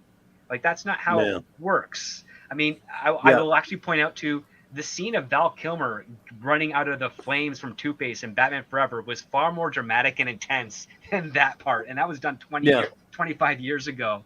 And also, a side note, Akiva Goldsmith had to punch up and tone down the darkness of Batman Forever, because the original script was a bit more violent. And because of that, and because of Batman Forever's success, he got sole writing credit on Batman and Robin to do the same thing that he did for Batman Forever, which is why that franchise died in the 90s. Wow. And welcome, Valiant Renegade. Hey, VR. Well, good evening. There comes that sexy, sultry voice. What's up, bud? I am here. It's like butter. Well, I guess from what you're saying, Tom, if they've got these new rules that for the next one, they won't let them use that horrible Joker than that extended scene that was. I hope not. And actually, it's funny you bring that up, Claw, because I believe even Matt Reeves had addressed that that was not like a canon thing, like the whole deleted scene. Like the part in the movie itself Right. was canon, but so we have no exact clue exactly what he's going to be yet. So He could remake him. Yeah, he could definitely. yeah, remake he could definitely muck with it a little bit. Oh, they Here's have the to. thing, though. Do we really need to travel down that road of the I Joker hope again? not. Like, here's the thing. No, The but they will. Joker is like the Batman origin, the Spider-Man origin. We know it. It's their I'm vegan call. Like, He's not a mid-act character. That's the other part too. That was one of my irkings with The Dark Knight. Even though I loved Heath Ledger's take on that interpretation, the Joker is not a mid-act character. He's either you open with him strong or you close him out with him in the third act. I'd rather see like a Clayface. I'd rather see a more appropriate Poison Ivy. KGB. Heck, I'd go after Sure. like Deathstroke, or if you want to do like a good Ra's al Ghul story. With the supernatural involved too, not Yeah. like watered down. Like, no, or even get a proper Mr. Freeze story. Like a lost, like was Batman Mr. Freeze Sub-Zero? That was really good and heartfelt. Get something like that. I would love to see something like that. Like, I just love that you mentioned KGP, Nick. Dude, So, I mean, love they'll never do that, KGB. but it's funny. No, they won't. No, but that's the They thing. failed with There's KGB's so to Batman v Well, Superman. many good villains in the Batman Rogues Gallery, and they're pretending like they don't exist. And it's like I've said many times before, these directors, they only want to do a Batman movie just so they can do their take on the Joker, because all the other villains don't exist. I mean, you can say what you will about some of the Spider-Man movies, even the bad ones, but at least they all tackled a different villain, and so they at least have that going for them. They at least say, "Hey, look at this Rogues guy." Same with the Flash TV show; they cover a lot of the Rogues guy. Batman's just like, here's the Joker, and then maybe 3 other guys. Maybe. Yeah, it's like a director and a writer don't have the gumption or the inclination to try and say, how can we make this villain really stand out in comparison to the Joker, but not be the Joker? Like, what can we do with this guy that we can't do with the Joker that will make audiences go, wow? And also without breaking, the spirit. And I look at of it this way: now that the Joker actually has his own fucking movie, he's kind of graduated from that. Like, you just let him do his own thing for a while there, and then just let the Joker be for a while. You don't need to have the Joker for a while. I agree. I would love to see a great Rupert Thorne's plot. Yeah. Dash Attack says the future is games. Manga is too difficult to cast with identity politics, so it has to be games. The rise of the Sonic movie is amazing to see. I love it's Sonic doing pretty too. well. It's doing pretty well. Then we got Louis Ledesma, who says, how much did the first Iron Man make, and should DC measure the beginning of their universe to the Those numbers at the time were different standard. Yeah, here's the thing. 500 million worldwide. We reached a point where the average of these films is much different than when the first Iron Man came out, because I believe the first Iron Man made close to like $400 million. It made over $500 million worldwide. It was like like 500. Okay, yeah. Around The fact of the 320 matter is that stateside. the current bar is 1 to 2 billion. That's the bar. And that's the sad part. They need to stop translating that to every single character. Some are going to do better than others. It doesn't make it a failure. Like, what's like the fact that for some reason, like, many studios would kill, and I mean kill, and then You're not wrong, 700 Nick, or 800. but the difference here here they are is with them thinking every character translates to that. You're not wrong, Nick, but the difference here is this, and this is another reason why I heard there was a disappointment in the Batman, is just that these characters are not Iron Man, they're Batman. They're Superman. They should be making $1 billion. That's the whole point. And regardless of, like, you can slap anybody in that fucking costume and put out a Batman movie, and it should be able to generate a lot more than what this movie did, especially right after the embarrassment of seeing Spider-Man make $1.9 billion at the box office, and you can't even get to you can't even make as much as your last fucking Batman movie did. No, exactly. That's one of the issues, because basically Marvel it's not the Iron Man movies, it's not Captain America movies, they're now Marvel movies. So that's the Paramount brand. And I use that term cheekily because Paramount should never sever their contract with them. But they made around 27 films over 20 years. Something like that, yeah. And they've taken in, I think, a closer to 25 billion worldwide overall, because the two predecessor films to Spider-Man No Way Home did not break or come anywhere near $1 billion. They did not do well at all. Eternals and Shang-Chi were pretty poor. Black Widow was okay, but not what they wanted to. So basically, Marvel, on the studio side of things, kind of tripped. And Warner Brothers was really hoping that the Batman would knock them down. And You bring up an interesting point there, Script. All the characters that aren't characters that were built up already in the universe, right? Mhm. The only characters that have hit that $1 billion mark without being pre-established were the Guardians of the Galaxy and Spider-Man. Yep. That's it. Yeah. And I mean, here's the technically, thing. you got a little bit of a Well, build-up with Captain America and the Civil Marvel. War. I should put an asterisk there. Captain fucking Marvel. Well, what about Black Panther? That did. That did Black $1 Panther did like $1.5 billion, Okay. I think. But he was in Civil War already. But that's the thing. Yes, Yeah, Spider-Man and he Black had the Panther had a soft. That's true. I introduction in forgot Civil about. War. You're right. Thank you, Script, for reminding me. I forgot all about Spider-Man being in Civil War. So take Spider-Man off the table and take Black Panther off the table. So that only leaves Captain Marvel. And we Captain question Marvel those had the numbers. perfect marketing game too, a sandwich right I in between. still question And those they fucking numbers. Well, and that's fine because I've heard some weird, sketchy, I guess you could say conspiratorial things about like empty rooms, and yet they were considered sold out. I had heard. I look at it prove compared to anything. Ant-Man and Wasp because I don't think they fortified Ant-Man and Wasp. I think they were expecting Ant-Man and Wasp to do better. No, I think they were too. Yeah. I think they were. They were hoping because they added the women that would make a difference. And that's not a diss on Evangeline Lilly, but it's just they were hoping because if you look at the numbers, Ant-Man opened up, no pun intended, small, but it did have longevity in the box office. So like it, even though it opened up smaller to like let's say the first Cap, the first Thor, and the Incredible Hulk, it did outgross those movies over time, even though it opened up to all those movies smaller. So clearly there was an audience for it, and it retained longevity. And it came out smack dab in mid-July, if I remember correctly. So he had everything going against it. On top of it, with casting a different director at the last minute, so it should have been a failure. So I still look at the first Ant-Man as a huge success, regardless of how you feel about it, because everything it was going against it, and it worked out for them. Wow, look who finally shows up. Hey, what do you mean finally? I told you. Culture Casino. We even started late, so this means you're double late. I know, but I'm handsome and fun. Yeah, you are. I wasn't the last one on tonight for a change. That's right. No, you weren't. Well, and Deadpool did it on 1/3 of a budget. You're right, blah blah. But Deadpool, and I bring this point up, and I make this point every time because people don't realize this. Deadpool also proved to us that you cannot make one of those movies without spending $100 million, because they boasted about it only costing 60 to 80 million to make, and then they turned around and got sued by the animators because they didn't pay them. So that's how they were able to make it for that much. So that kind of set the bar right there. The only exception being the Joker.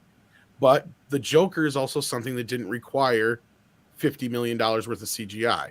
That's the difference. That also brings into another factor. You have to also take in the budget for Justice League theatrical with the budget for Zack Snyder's Justice League and compound those together, because that's how you get the accurate metrics. So whatever they spend on Justice League, you have to add in 85 million. 80, I was going to say 80 million, I think. On top of that, and it's like, well, okay, what's the aggregate of spending to? Oh, sorry, not the aggregate, the metric between what they spent versus what they earned, and it's a very small number, even with the HBO Max subscription peak and retention.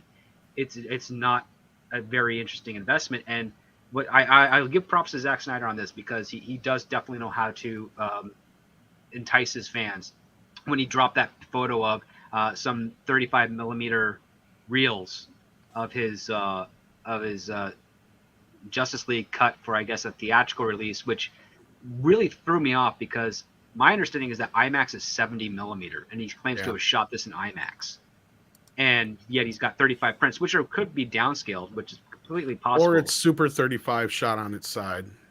Which is not super. usually It's regular 35 shot on its side. I mean, right. Sorry. Yeah, which is weird, because like that causes a bunch of developing issues. But that's how they used to do it. And if he's doing it in a square like that, he might have got away with it. I didn't think he might have. Yeah. I didn't think he said he shot it in IMAX versus when he did his version, he had reformatted it to be more of a quote unquote IMAX ratio. I think he did it.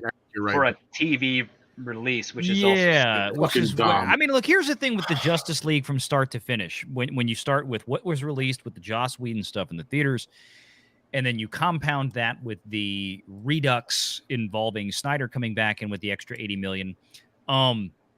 Y'all ever see that Tom Hanks movie, The Money Pit? Yep. That's Love what that that movie. was right there. That was that movie. That And is Warner the Brothers I is like the stuck in the Minicade. hole with the carpet pinning their arms to their chest, and they're just making dollar bill paper airplanes. And Yep, we're laughing that's at it. them like Tom Hanks. You got it. Rob Williams says, I think you guys are ignoring the elephant in the room. Most did not care for Pattinson as Batman. I almost skipped it because of that. Actually, we got so much shit for talking about Pattinson. That's probably why we've kind of avoided that so-called elephant. But no, it's not so much that we avoid it often. It's just today we've avoided it, and Six can probably attest to that. Because A headline Batman film that came out in 2022 with an average roughly 30% higher ticket prices than any movie had in 2019 before the lockdown started.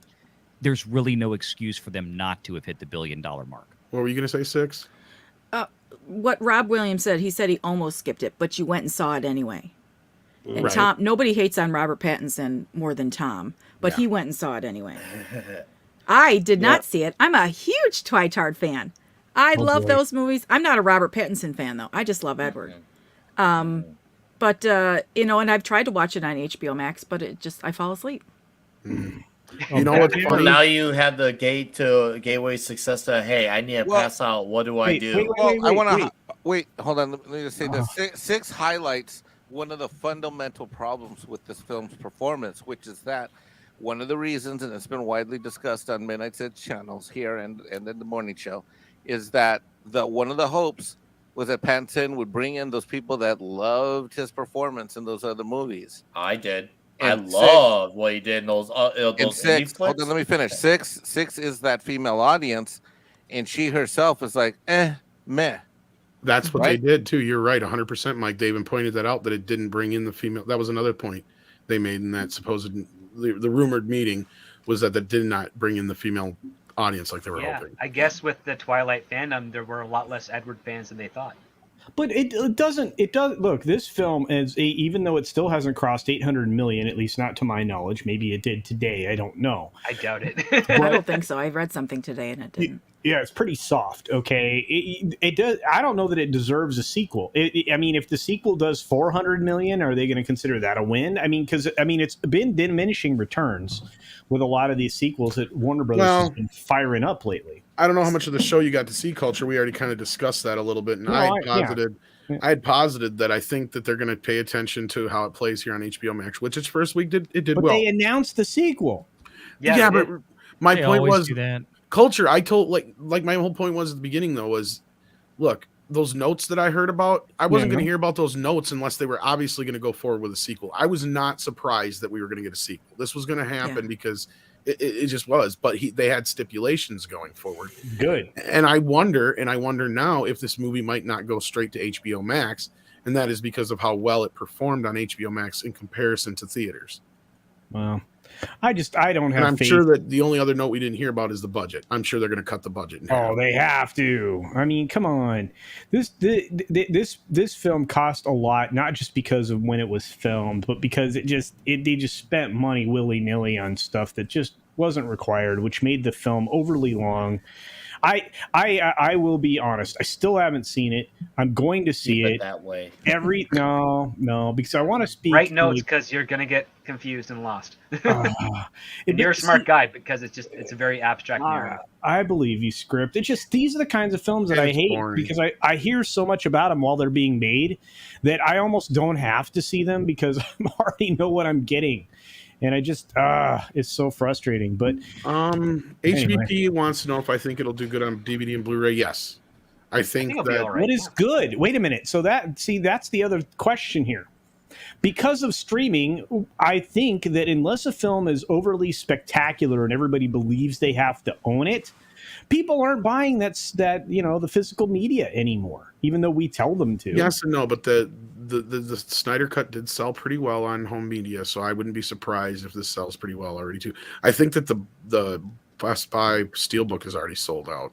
So well, it also comes back to the fact that within the United States, again, as I've mentioned many, many times, the streaming infrastructure is not there to most of the country.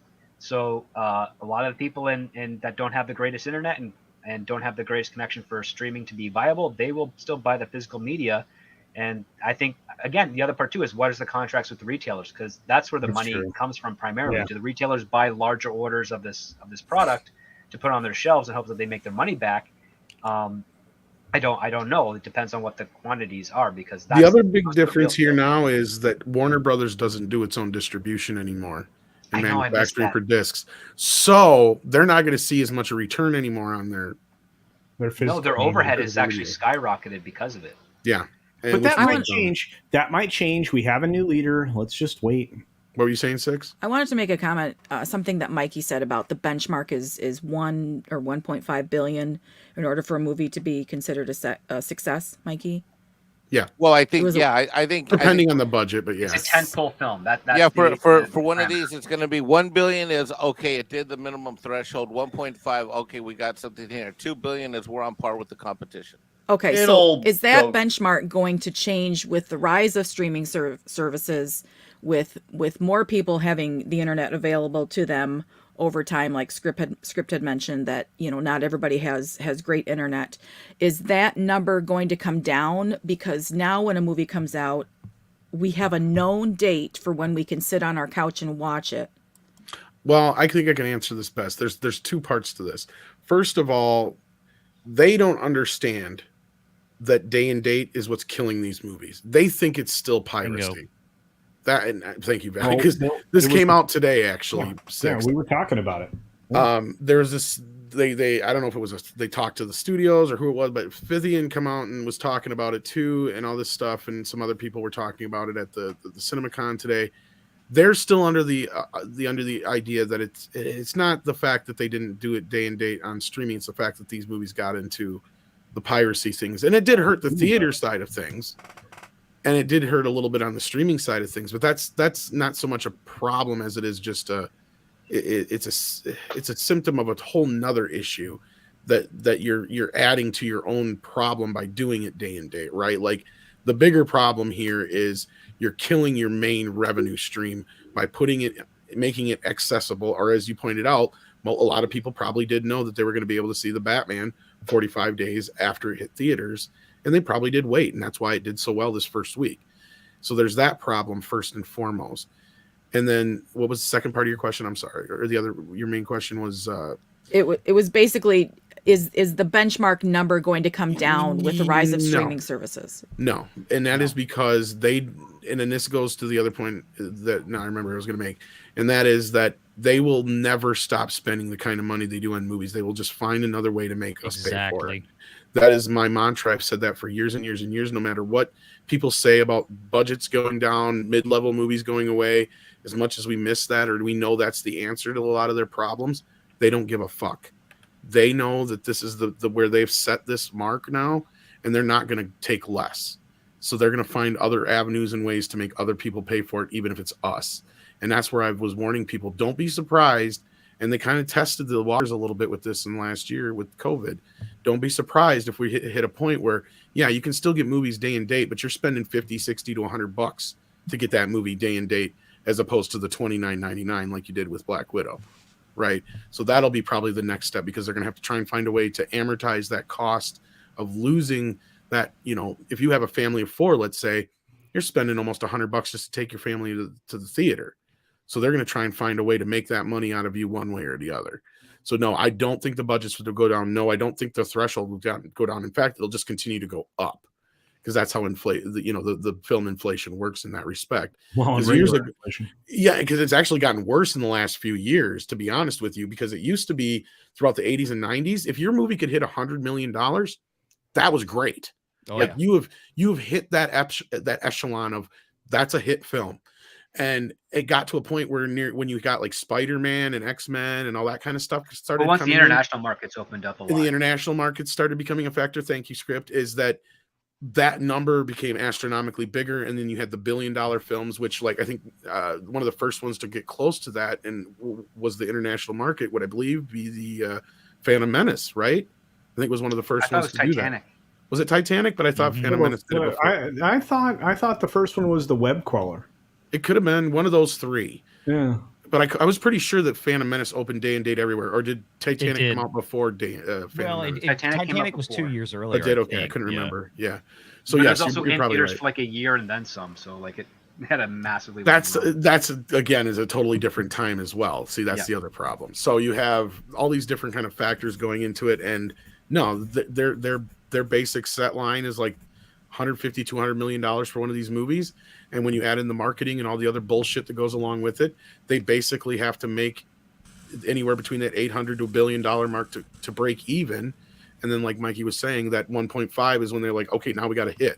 That's like the old $150 million range used to be, less than 30 years ago, which is crazy how much it's inflated since then. But this is why these producers want to get rid of these superhero movies. They will be happy if they go away, because these movies are the reason why movies cost so much right now.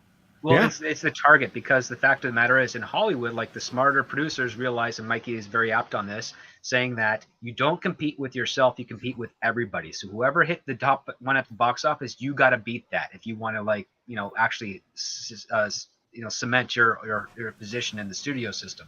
And right now, Marvel is the one with, especially with their partnership with Sony, they nearly hit $2 billion with Spider-Man, which means that if they were going to do, if Warner Brothers was going to do a cameo film in the same vein as Spider-Man No Way Home, their goal is to try and break that $2 million wall. It's a real It's competitive.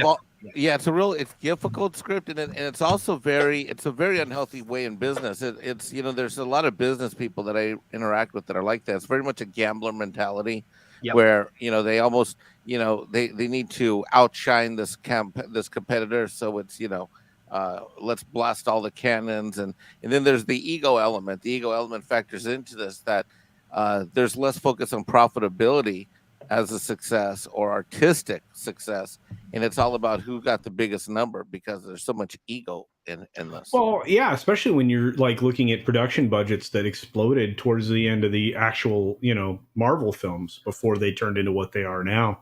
Think about how much Civil War and going into, the last Avengers film, how much those budgets just exploded.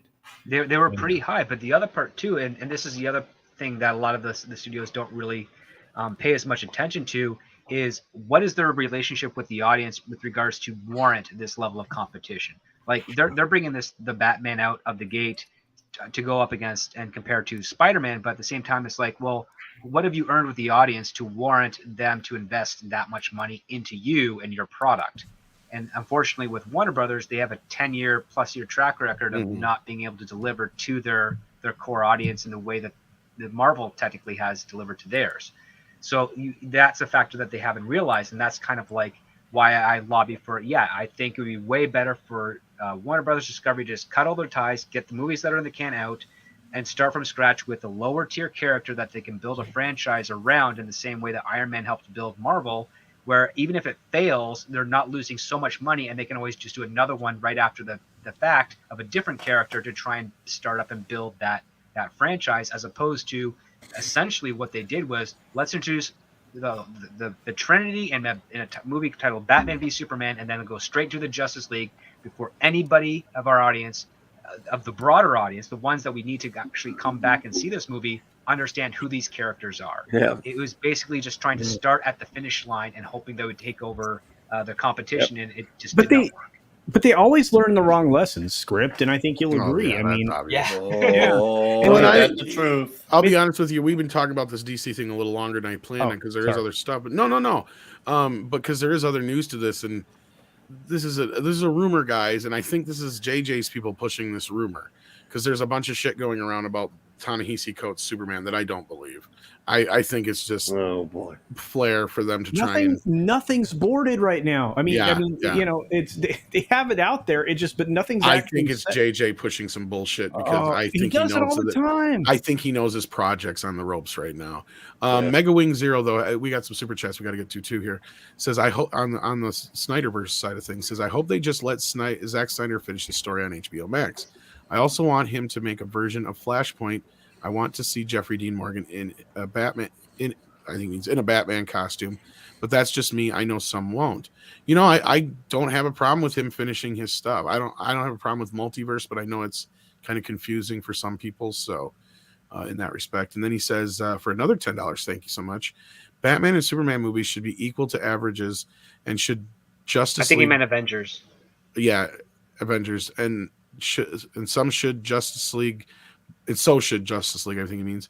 But Warner Brothers is filled with people who don't understand DC at all. Batman should be written like a Batman. Yes, I agree with those last 2 points specifically. And yeah, or you're if right. not written like, at least the same approach. And reverence. And as far as the first part, yeah, they should be doing equal to the Avengers, because Batman and Superman have been known for a lot longer, already have several films under their belts. They're kind of like the pioneer of the studio superhero film. I mean, here's the other aspect, right? Putting Batman and Superman together in a movie should be $1 billion for each character. So $2 billion flat. Should have been easily. And it didn't even get a third of that. Theoretically, at that point, you could have filmed them playing tiddlywinks for 2 hours and trip over $1 billion, and they couldn't even do that right. Right, and that's what I was going at earlier with, like, you could pretty much slap anybody in the costume, Pattinson, and it should still make $1 billion. Hillis Mallory says, I just wonder if any studio will go back to the extended box office run when looking at how Spider-Man No Way Home did. Yes, I think a lot of them will. I think they're going to be very selective going forward. I think Fithian kind of exposed that today. Yes. Go ahead, Culture. Yeah, the National Association of Theater Operators, or NATO, actually, Fithian came out and talked about that. I know that's what they're called, though. I know, it's just that both NATOs suck. I know both NATOs do suck, but at least he was speaking truth today. And when he was talking, he said, look, he's like, the day and date release stuff is garbage. We know it was garbage. They knew it was garbage. And of course, all of us here on the panel knew it was garbage when they started doing it.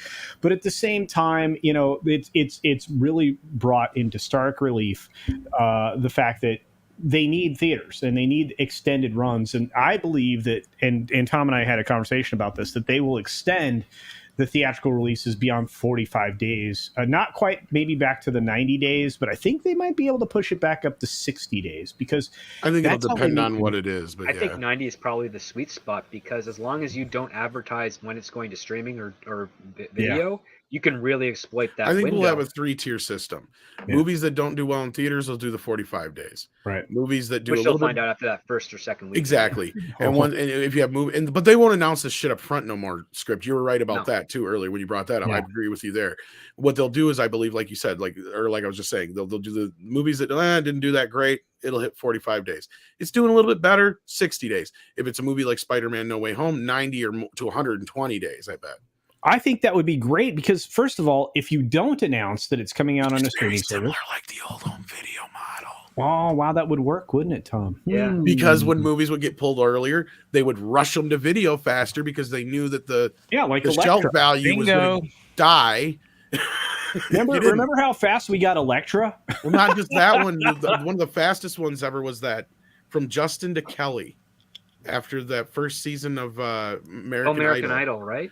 Yes, it was 1 month from theatrical to video release, because wasn't also a Britney Spears film doing that? There was another one too. Crossroads, I think, was 3 months, if I'm not mistaken. Yeah, I mean, there's been more in recent years, but sorry. There is also one additional factor, and that is convenience always trumps any type of marketing aspect. So if a customer finds that it's more convenient to stay home and watch on streaming, they will do that. And that's one of the things that the theaters will have to fight against, and same with studios, because there are just some people, especially ones that are new families, if they have 2 or 3 kids, they don't want to have to wrangle 2 or 3 kids in public to watch a movie. And when they can just sit at home and get the same experience and not have to worry about, say, strangers asking them to keep your kids down or quiet or risking any type of conflict there.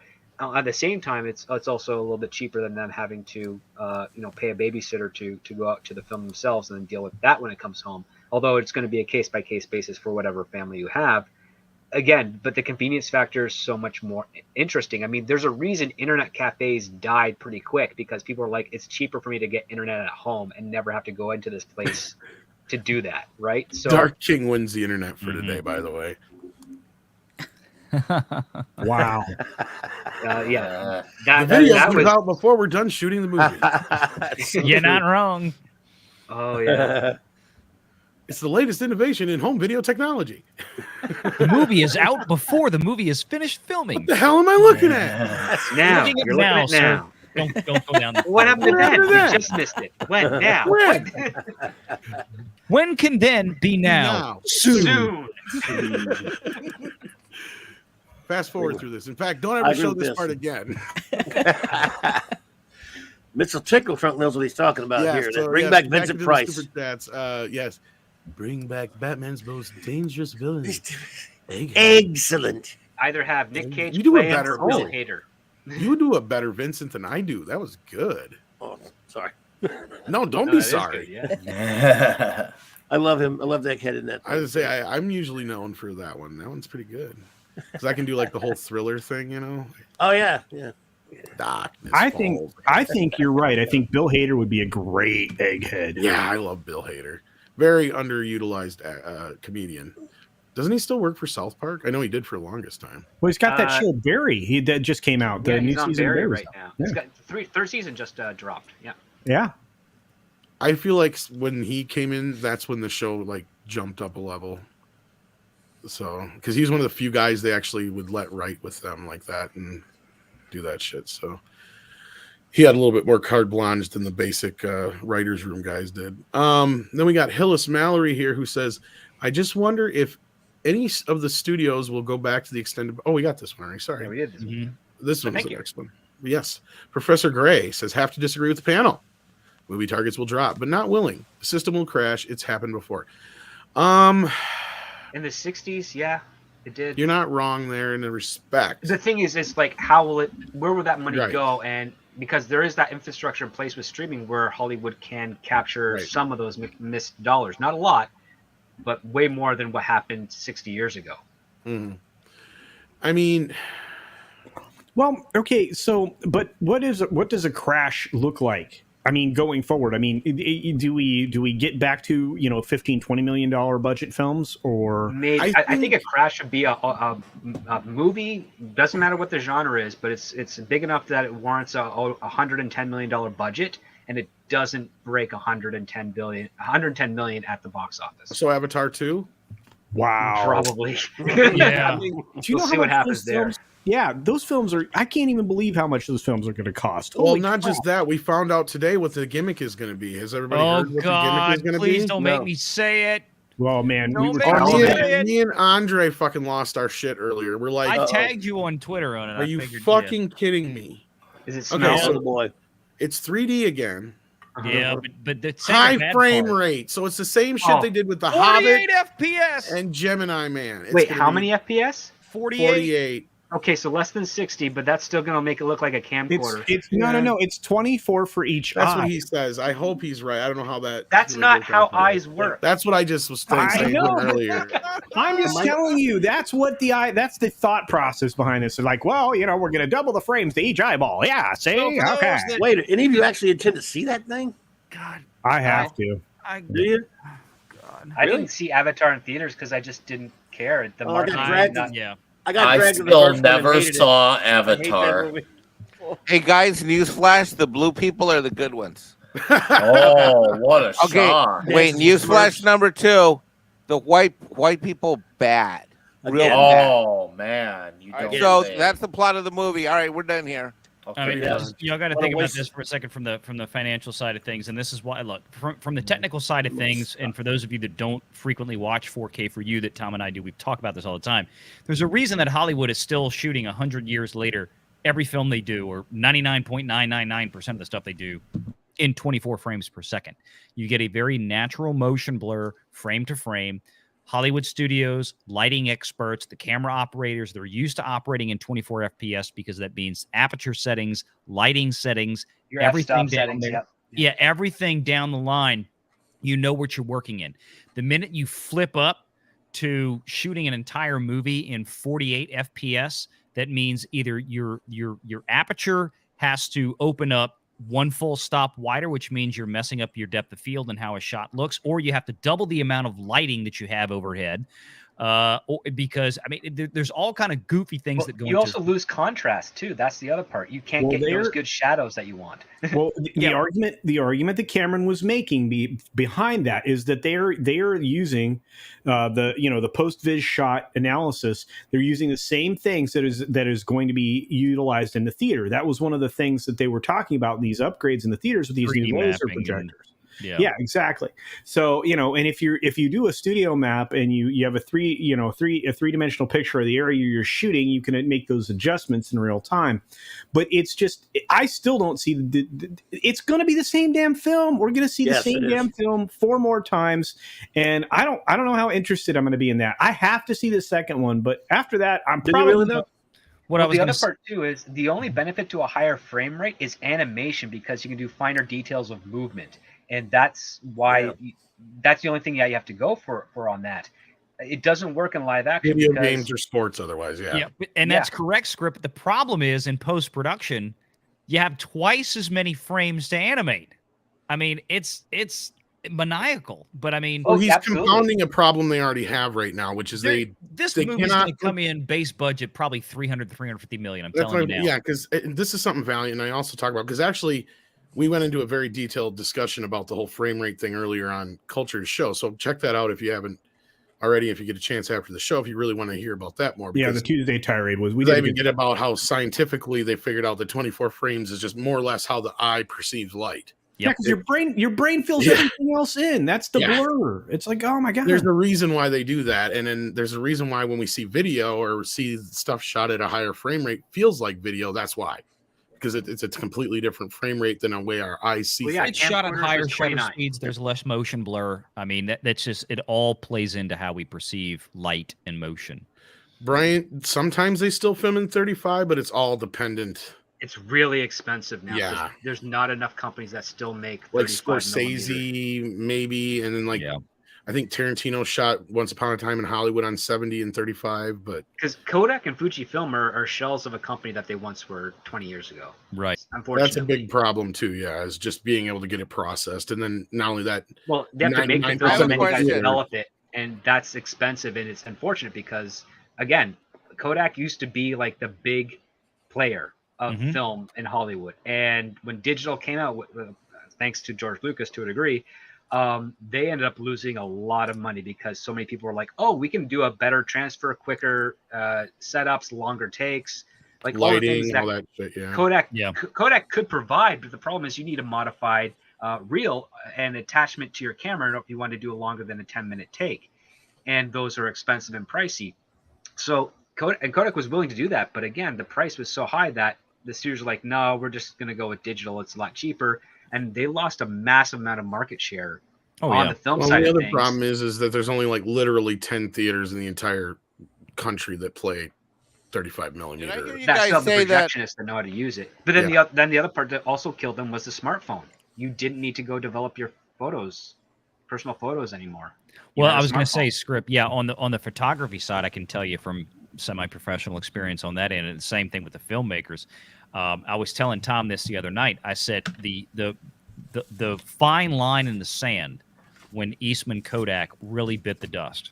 I remember in the late 90s, early 2000s, digital cameras were just starting to come around. Most professional photographers, professional wedding photographers, guys that were charging, and I'm talking high-end stuff, New Orleans and other places where they were, at the time, were charging $2,000, $3,000, $4,000, $5,000. They refused to go to digital. And that is at the time when a lot of the, what pro-grade digital cameras they had for the photographers were still somewhere in the range of, 5 to 4 or 5 megapixels was the whole sensor, right? On a 35 millimeter full frame print. Once Canon broke the threshold, and once Canon came out with the original 5D, and especially the 5D Mark II, that's when film absolutely just tanked, went downhill, because they broke the 10 megapixel barrier. What is 4K? 8.8 megapixels. Once that was able to transition, once they had the speed and the processing power to actually, instead of just taking a still frame, at 8 to 10 megapixels. Once they had the speed and processing power, which Ari obviously really brought on, once they had that processing power to get to that point of 8 to 10 megapixels, that's it. It was over, because that's when photographers felt like the resolution of the digital sensor could actually match or outpace that of a very high quality 100 ISO Kodak, best film stock you could get. That's where it went down. Yeah, those Sony sensors really did destroy the whole industry. Well, it was Canon sensors at first. Sony came along much later. And they did much better with what Canon used to do good. Well, but it goes back and forth. Now Canon is trashing Sony. Yeah. Oh, really? Yeah. Yeah. And on the note of Avatar 2, Hillis Mallory says, instead of Avatar 2, pigs in space. That'd be awesome. It's long overdue for that. I'd watch that. Mega Wing Zero says, I hope all of the J.J. Abrams DC projects get canceled. I like Justice League Dark and Constantine, and I know he will mess them up. Mark my word. Yes. There's supposedly been some movement on Constantine. The Mecha J says, actually, script, people in the animation community hate high frame rates. They say it ruins the motion of the animation. No, they like high frame rates because they get paid per frame.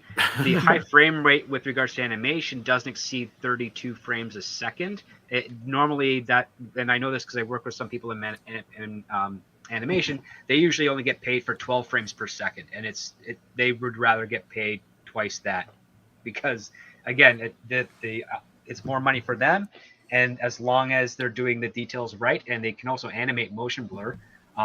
Go take a look at Rob Pratt. He's on YouTube. He does some still cool stuff. He does traditional things as well. He does it in more of the closer to the 12 frames per second stuff, but he also does some really great motion blur in his art as well. So it can be done.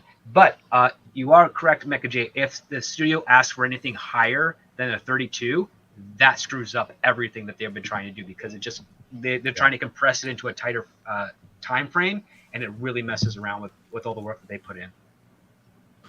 Did I hear you guys say that soap operas and porn are shot at higher rates? Not so, well, it depends on the porns. They used to shoot it on film, but now it's shot mostly on video. But asking for a friend. Six actually educated us today on the whole porn thing, or somebody. What? Did. I don't. Oh wait, no, it wasn't Six. I'm sorry. No, that was about spontaneous ejaculation. If that's really I never heard of that. Sorry. Spontaneous as opposed to premature, huh? Exactly. Yeah, that's a new one. Just happened randomly. No, happened randomly. So don't get bit by a rabid dog. I'm not going to stay on this live stream. God damn it! I'll be right back. I need a Kleenex. I'm not staying on this live stream to be talked about in this manner. Mexican Iron Man says is waiting for a Flash movie starring Alf. Who wrote that? Who wrote that? D-Bud Martin. D-Bud Martin. Hey, D-Bud, buddy. All right. Is this how we're doing Wonder Chats now? This is awesome. You like that? Mexican Iron Man loves him some Flash. It's on Facebook. Look at that. Oh. My I'm idea. talking to you right now, Tom. Put it down. Put it down. I'm fast, like the Flash. Put that down. It's Alien Day. No, it's not Alien Day. Put that down right now. It's actually it's like National Horse Day or Save a Horse Day or something. Get away, Alf. Good. Save a horse, ride a cowboy. Get away, Alf. He's got a lightsaber. VR has to leave us. I'm sad. I gotta do the same thing too. Hey, Nick Weiser probably has to leave us here soon too. Oh, he's I gotta go pick up in a little bit. So, all right, go ahead, boys, and check on out. We'll get to these member chats in just a second here. I promise. Valiant, why don't you go first? Tell everybody where they can find you. Well, you guys can find me on YouTube as always, also on Twitter and on Instagram at Valiant Renegade, Valiant with 2 L's. We'll have another video coming out tomorrow. Check that out. I've got a new guest coming on, Legal Mindset, a Florida attorney. I love him. Florida attorney who actually has specialization in Florida, special districts, and Florida bonds. So guess what he and I are going to be debunking the crap out of. Oh, I love it. You're going to kick the crap out of this national lie that's being spread right now. It is a huge lie, and Legal Mindset has represented a dozens of special districts in Florida, including Celebration, Florida, Bonnet Creek, all around Disney. He has even formerly represented Universal Studios. He has been legal representation on $2.6 billion worth of municipal bonds in the state of Florida. So, folks, if you want a video that's absolutely going to give you every bit of information imaginable to debunk all the bullshit that you're going to hear out there, make sure you stay tuned. Oh, I'm going to be there with bells on going, yay, because I'm tired of knocking this bullshit down about, well, they're going to be on the hook for all the time. And I'm like, no, they're not. They're not. I've been saying that since the beginning. They've got a year to fix that, right? Yeah, I brought Andrew. Well, here's a little preview for tomorrow. Disney can reapply and get a special district under new Florida law. It only takes about 2 weeks. Legal Mindset has done it many times. Oh. But they have to play by new rules. New rules. Savage. Renegade Jr. is the man. He just came in here. God. I love this kid. This is a good Renegade kid. Jr. All right. I'm gonna go break his. He even fishing has a pole better logo than you do. Yeah, I made the damn logo. Yeah, but his stands out more. That's Yeah, a pretty no, it sweet does, logo. because I made it and it was after mine. And I knew what I was doing. And I'm too lazy to change mine. So no, it's the bottom line is that I'm Florida subbing to his channel. Oh, please do. Disney can reapply, and they probably could get it. But you have to understand, there's a tremendous, enormous, like universes apart difference between the very special, unique, ridiculous rules that Disney has been operating under for Reedy Creek since 1967 versus what the state of Florida would grant them now, in line with everyone else. Yep. It is night and day. So stay tuned. We're going to go through it.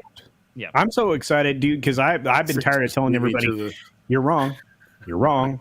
You're wrong. Oh, yeah. Disney's going to move the Florida people. Everybody in Orange County is going to have to pay $2 billion and blah, blah, blah, blah, blah, blah, blah, blah, blah. I'm like, oh, my God, shut that. People are just crazy. And I mean, obviously, I've been in the financial industry 20 years. I know municipal bonds. It all gets regulated under the SEC. There's no way in holy hell that Florida would take on the service of that bond debt and then default on it. Florida has a AAA bond rating. They're not going to jeopardize that for flipping Disney. Are you insane? I mean, I'm so tired of hearing the stupidity that's out there. So, like I said, we're going to take some time tomorrow, and we're going to rip all this to shreds, and that's going to be the end of it. Sorry, Nick. I should have let you go first. Oh, God. Because he's got to go get ready for a stream. So I threw the link up in the chat there. Nick Wise is going to be talking some Fear and Loathing. Yeah. Go to his channel, subscribe to it. Check out Valiant Renegade. Check out Valiant Renegade Jr. We also have his link in the chat, and he says, I've been watching my dad's videos, and they're very informal, so check them out. I'm sure he meant that on He's purpose. angling for some. His birthday's coming He up is next your month. That's what's kid. going He on. is your son. His birthday is coming up I next love month. this That's kid. what's going on. I know what that means. You raised a savage child, my friend. Well done. Well done. Yes. Oh, God. He's a good shot, too, at a rifle. That's what's bothering me. He's got the mouth to go with it. The boss is better at a handgun than I am. So what does that tell you? Oh, I thought you were going to say hand something else. Okay. No, He says Renegade Jr. original. Oh, God. I'm trolled in the chat by my own son. Wait, that's the goal. You want your kid to, Yes. Yeah. As Oh, he says God. here, Here we I go. shall build an empire better than my father. Oh, Lord. Yeah, but you wouldn't be able to do that without your dad. So you're, This reciprocal. is what I get from my 10-year-old. All right, folks, I got to run because I have to pick up the All right, I have take to go care, pick up the sir. 14-year-old. So All right, take my care. man. Thanks for Bye, having me VR. on. Good to Love see you, dude. everybody Bye, out VR. there. Thank you, guys. So head on over to Nick's channel. Anything you want to plug, Nick, other than that? Yeah, Nick. plug him. I got a few Macho Man style reviews I'll be doing this week. They can be anything ranging. They're gonna be all Macho Man voice. They can be anything ranging from the Ninja Turtles to whatever metal album that's gonna come out this week. So keep your eyes out for that. And of course, Fear and Loathing in Las Vegas is in a few minutes. And I got the Comic Shop Talk on Friday nights as well. And it is a nice bevy guest. And we talk literally the actual comic books, the source material. So it's simple, fun, chill stream as well. So that's what we do over there. Club. He's a frequenter on there. So it's always a glorious time. And of course, I yell at Park Cars with Culture Casino and the Yars on the Dick's Division on Monday nights. And yeah, come check me out, and I'll see you all soon. And Tom, thank you for letting me come on as per usual, and to the panel. I'll see some of you soon in the chats, and to the chat, you all have a magical evening. Thanks, guys. Be good, brother. Good night, Nick. See you in a bit, hopefully. Right, man. If not, I'll see you some other time. All right, let's get into these member chats. We've got D-Bud Martin, who's been in 10 months. We already did this one, but thank you. Thank you. Nikki D, who's got a minimum effort puppy for 13 months. Thank you so much, Nikki D, and I believe then we are all caught up. Yep. What is that noise? That's you, dude, doing some voiceover work, apparently. What? I don't know. I accidentally turned my phone on to look at Twitter, and I have your voice popping out of the world. Oh, because that thing wouldn't work earlier? Yeah, Yeah. I figured that out. I had to reset and do all the cookies and all that stuff. Spammers. I got it. If not, 6 does. 6 shooters got it. Yeah, there was other news that we didn't really get a chance to touch on too much that we're probably not going to talk too much about, but Other news? James Gunn. Yeah, James Gunn. We did talk about this on Midnight Edge in the morning, though. James Gunn sticking up for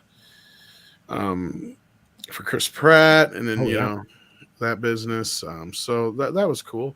The other news, though, was Justin Lin is exiting Fast 10.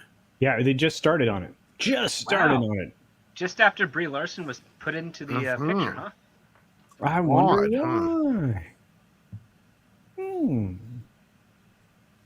Dun dun dun. Dun, dun, dun. So prepare for a delay on that film. Easily, that'll back it up a bit. I don't 2 know. months, at least 3 months. Who 4 do months? who do you bring in and direct that? Zack Snyder. The Rock. Fuck. Ron Howard. No. Ron. God, wow, we're gonna get another Solo losing money. 6, you're brilliant. He's the go-to guy, isn't he? Yeah. Opie shows up with a red Ranger Reagan. Glenn Howard in the back going, Actually, let's go. Dallas. It's family. Faster! Dallas would be great in that. His daughter. Bryce Dallas House would be awesome. Yeah. to direct that too. Yeah. I love her. Oh, me too. To direct a car movie? Why not? Oh, she Michael knows Bay? momentum. Actually, Michael Bay's not a bad choice. Well, his first movie was no, it's a terrible choice, dude. Whatever, he's exactly what the franchise needs. No, wow. He's what the franchise was copying when they started, actually. How Exactly. about M. Night Shyamalan? Give it a little twist to make it interesting again.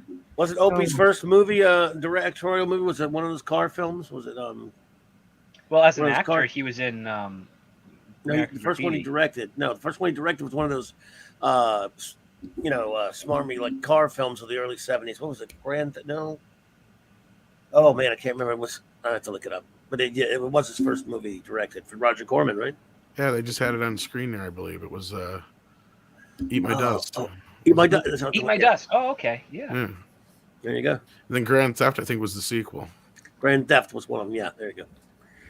You know Opie what? Cunningham. They need more Gone in 60 Seconds in the Fast franchise than they have. That's what they need. Like original Gone or the Nick Cage Gone? No, the Nick Cage Gone was really broken. I loved it. It was great. Broken films are fun. I'm sorry. Just wow, where the hell did that come from? I love those moments in just destroyed films. I'm like, this is great. Oh, man. All right. So with that, was there any other news anybody know about? I'm sure there was a thing or two I forgot that we didn't bring up. The boss and I had our 30th anniversary yesterday. Well, happy Right. anniversary. What's that? Is that the silver or? I don't. We don't know. It was the fuck world anniversary. Haven't you got any goddamn feelings about that? Indeed. No, I don't know. It's like, after being together this long, you're like, hey, Well done. You're still here. Well done. I don't want to know what you said that to afterwards, man. Wow, culture. And that laugh just concretely, solidly. Back when you were young, you probably like bought each other candy and flowers and like wine and romantic, dinners. And now it's like, let's see if our life insurance is still current. It is actually. Yeah, we checked that already. Did we update the will?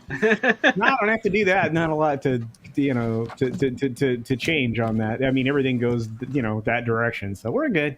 We're good. Yeah, I wasn't telling anybody yesterday, but yeah, 30, man. Yeah. Wow. Yeah.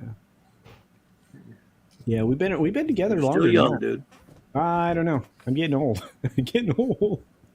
Well, blah, blah. What happened to the Bumblebee movie was that it didn't make as much money as they were hoping to, so now they're going right back to the same old shit. Oh, because the Bumblebee movie was pretty good. Because they don't realize that the reason the Bumblebee movie performed so piss poorly was because the last 5 Transformer movies sucked. Oh, shit. It was the same movie. This remade over and over. Remade over and over again, yes. Yeah. You're not wrong. That's the same problem J.J. Abrams has, or any of the people that ever worked for him. Oh my God, I've got a video coming out that I haven't recorded yet, but I'm going to bury it right now. E-Clay says he believes that the 30th anniversary is the Weave anniversary. Oh, E-Clay, no, really? Yes. Bring that here now. Look, all right, look, I'm gonna spill beans. Weave Casino. Spill, sir. Klutzman thinks that his worst film was The Mummy. Yeah, that was like 3 days ago. Well, In regards to like directing, because that's the only one he really directed, isn't it? Yes. Is it the only one? Okay, well then I guess it is. If it's the only one he directed. That's His first and only film is terrible. Yes. Yes. So Makes much for sense that to me. video. that's not news. But it was fun. It was going to be fun. I was going to make fun of Klutzman for like. What's funny is his name is that's still always attached to that shit. So Yeah, I'm curious on how he pulled that off, because 20% different, 11% different. no, a bad Blumhouse has those rights now, essentially. Yeah, for he their- does, but I for guarantee you Universal. that Secret Hideout must have got some kind of sunken into it, like Amy Pascal did with. I guarantee it's like a Spider-Man deal. Oh man, and Pascal is like the plague. He probably had it in his contract that no matter what, he's attached as an Actually, executive producer to any film for the next however Pascal many is years. actually the fleas that the plague hitches a ride on. That's what Amy Pascal is. Well, the thing is with Universal, I mean, they're not ones to really care about contracts when someone really burns them. So Also You could be right, Script, but at this point, that's the only reason I can see yeah. logically why he would still be listed as an executive producer on all these projects. He is so bad. Well, is Look, he only listed to it on IMDb, or is the trades reporting that too? Because I haven't seen anything on the trade. Good point. As of right now, it's still only on IMDb, so that could change at any time. Because one of the other old school tactics, like this doesn't happen when I go down to LA, but I've heard stories of this where a producer who did have the rights for something would lose those rights or would sell them off, but they would still go around town saying that they had the rights for them and they were attached as a producer in the hopes that no one would check, so that they would be cut in on the profits of that film or onto the production of that film. I believe these are the only reason people are saying this, because these are technically on IMDb the ones that are listed along with Blumhouse. So I don't know if they just combined the old ones, if there is some stipulation that he's still hung on to this thing or what. He shouldn't have any attachment to it at all. Secret Hideout. I agree with you there. Garbage, bro. Yeah, because Universal was really upset with The Mummy. Oh, I'm sure they were. It killed it. They had like They biggest invested movies. a had their lot into that slate. franchise. Yes. Yeah. They had their slate, they had their cast Yes. for all the films. They were all ready to go. They had different directors in line. And all those projects, a lot of people lost their jobs because of The Mummy. He shit the bed so And yes, Brian, he hard. was one of the writers on that. Yeah. Well, writer's a go- strong term, but yeah. What's up, Six? Can you highlight Mr. Tickletrunk's comment about the 30th anniversary? Oh, 30th is the Pearl anniversary. I hope you gave her. God damn it, Mr. Tickletrunk. Stop laughing like that, Culture, because then that makes me think of things, and I don't want to think of mom and dad doing things like that. First of all, absolutely not. I told you I hate little notes on my pillow. We are out of cornflakes. F you. Took me an hour and a half to figure out the F you meant Felix Unger. I can't take it anymore. You and I Love that I movie. are the odd couple. It is very strange. I don't know what that is. Great movie and even a good TV show. Clean that up. I will not.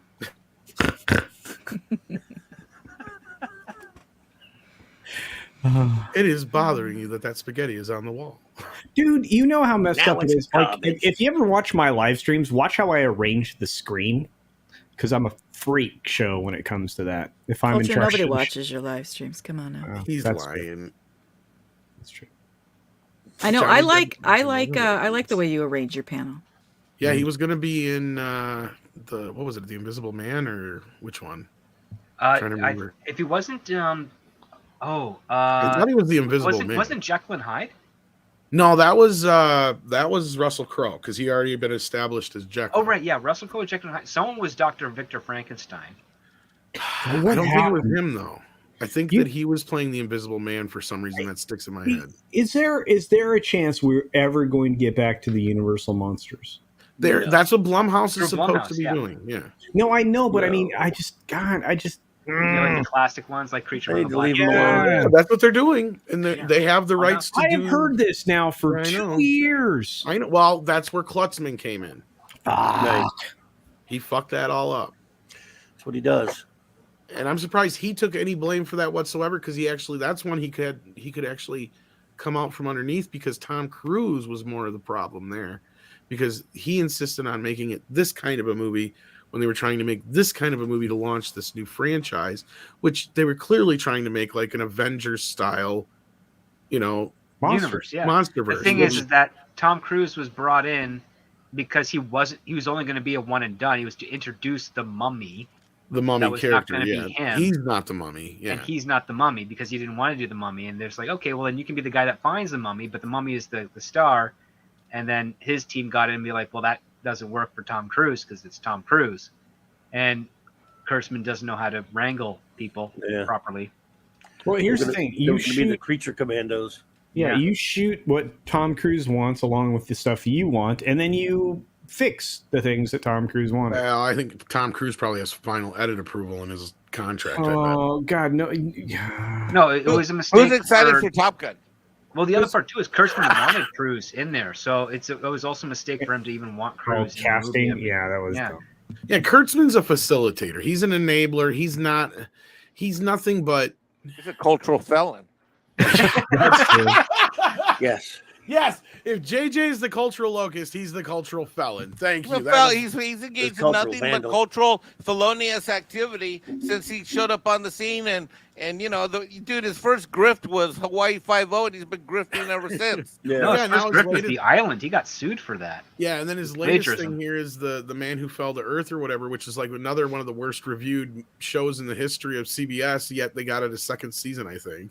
Did they? I think so. I think I heard something about it getting a second and third season. CBS does dumb shit a lot. Oh my god! So I what, don't they know if that learned was- a little bit from Clarice, and they're able to finagle a second season out. I have no idea. That bewilders me actually.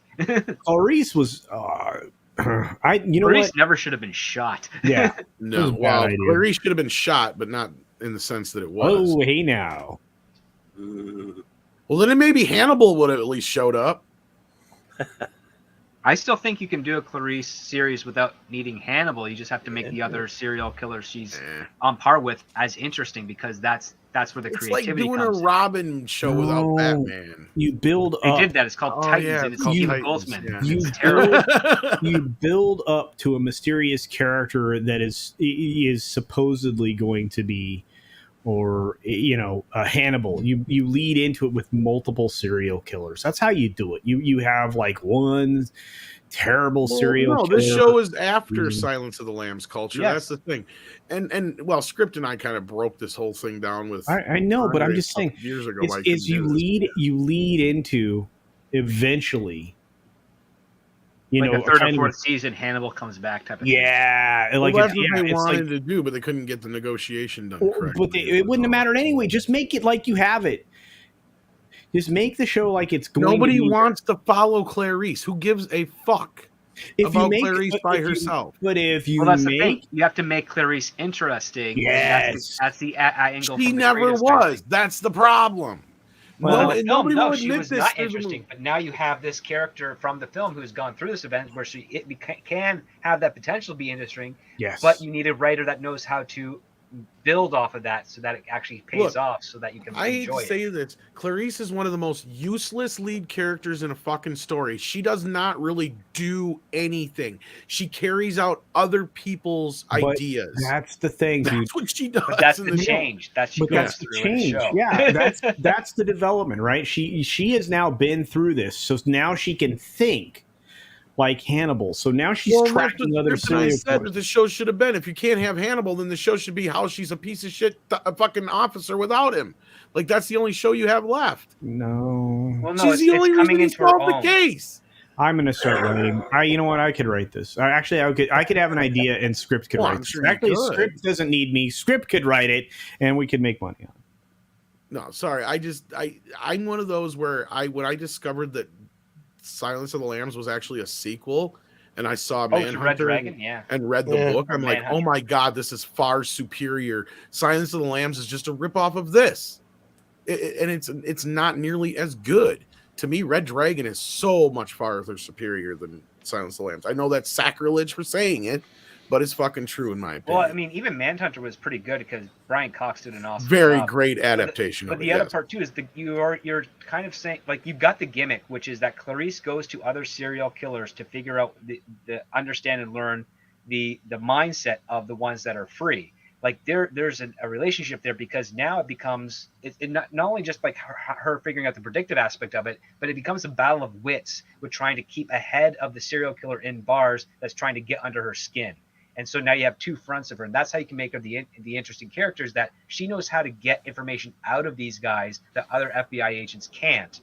And that's her gimmick. And that's where you can actually play with in the series. The problem is neither Jenny Lumet nor Alex Kurtzman have the clairvoyance to understand that is the purpose of what Clarice was. That's why she was the focal point in Silence of the Lambs, is because they're like, listen, there's this guy who he knows how serial killers think, and he was used in consults and stuff, but he won't talk to anyone.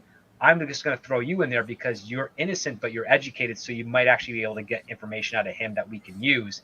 And then she turns that around so that she ends up being the guy that captures Buffalo Bill.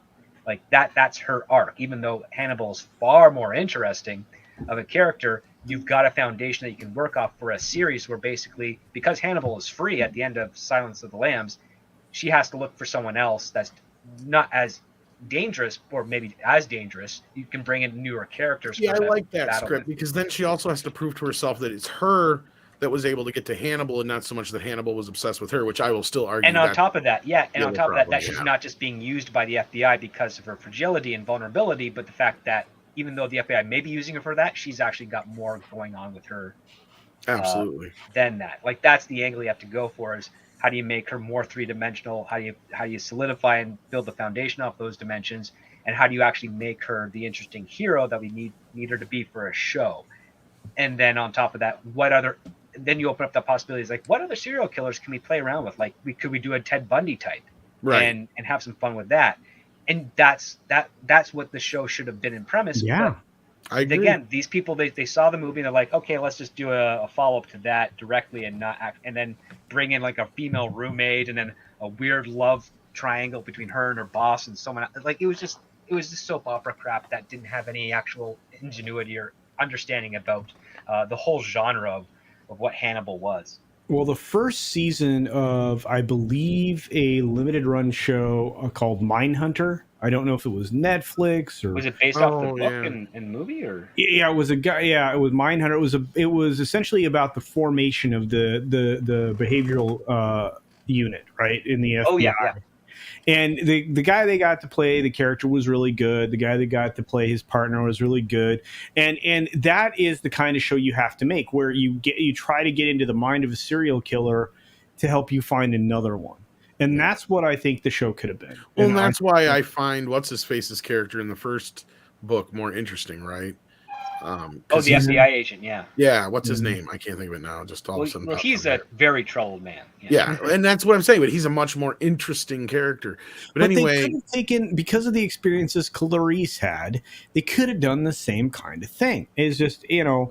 No, I agree. Script nailed it. Script just broke the back of that series. I'd watch that series. Me too. But Mecca J says the more Kurtzman fails, the more he's rewarded. You're not wrong. Again, And he's got a lot of friends. He's fortified. Yeah, like that's the thing. You only feel upwards if you have a lot of friends. That's my in new your word corner. this week, fortified. He's fortified. Yeah, he's horrified, fortified. Yeah. That's fun. And yes, as I just said, Brian Bartha, I don't know if you heard me or not, but yes, I have seen Mindhunter, and it is the far superior version of that story. That's for sure. As far as movies go, I enjoyed that they did do a Hannibal version with what's his face, Anthony Hopkins, but he was way too old at that point to be playing that version of Hannibal. It just doesn't match up very well with Silence of the Lambs. Oh yeah, And that was with Edward Norton. Edward Norton, yeah. I also think they tempered down. Will Graham, thank you. That's Yeah, the name of the they character. tempered down Will Graham for Red Dragon as opposed to Manhunter, where he was far more damaged than Manhunter. That's because they added more Hannibal shit. That's why. Yeah. They made it a little bit more about Hannibal, as to where Manhunter is the perfect balance, because that's closer to the book. Especially if you get the director's cut. Well, from my recollection, am I wrong, Culture? I It's been 20 years since I've read the book, but no, I think you're right. because I remember Silence was pretty close too, but it seems like the same fucking story all over again. Yeah. It's the same premise. It's just different people you're going after, doing different things. Just the reversal of it is only she's getting into his head to get information, as opposed to Will being able to get into the killer's head. Not only that, I think the killer has a better chance of being redeemed and abandoning his killer ways in Manhunter compared to Buffalo Bill. True, because I think you're right, because he hasn't committed the crime yet.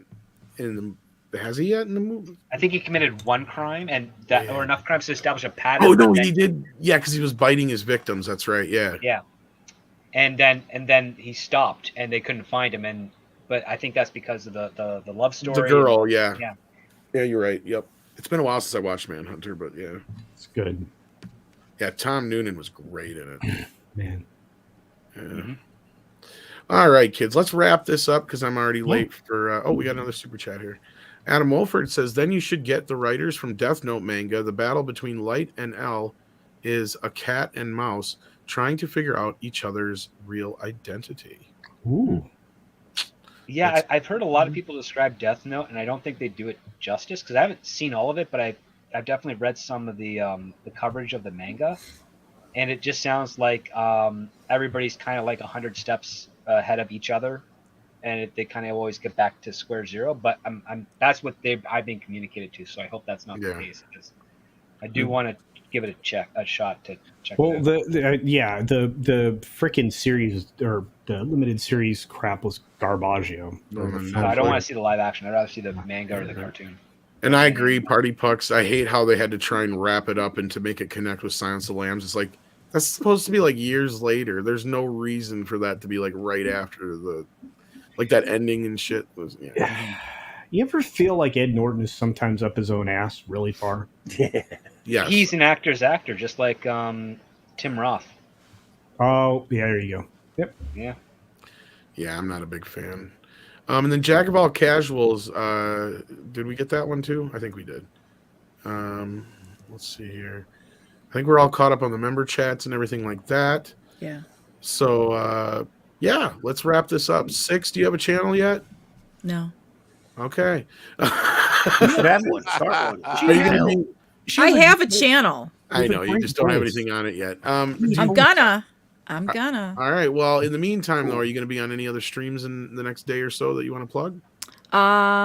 In about 46 hours, I'm gonna be on MEAD. That's true. Yeah. Nothing else in between? All right. Mike, you got anything going on besides me? I teamed up with one of our longtime members and subscribers, Brian Rizzo, and he's in a competition on health and fitness. Go to my Twitter. It's up at the top pinned, and it's a fundraiser for building homes for veterans. So, awesome. Nice. It's a 4-month process, and Brian Rizzo is a longtime fan of us, all of our channels. So. Cool. Sweet. Clobby, I know Twitter. you're always doing stuff. What you got going on? Well, tomorrow night will just be an open show on Wednesday. I usually Wednesday nighter, and then Thursday night with Raquel and Mark D. Our Trinity show there for Clobby's Clubhouse. And Saturday night's the big one. Saturday night Star Trek's doing fantastic. There's a lot of people there. And How did I miss a Hillis Mallory super chat? I don't know. What? Oh, here it is, right here. Hillis Mallory, Clarice Uh-oh. is the same boat as Carol Danvers. Yes, exactly.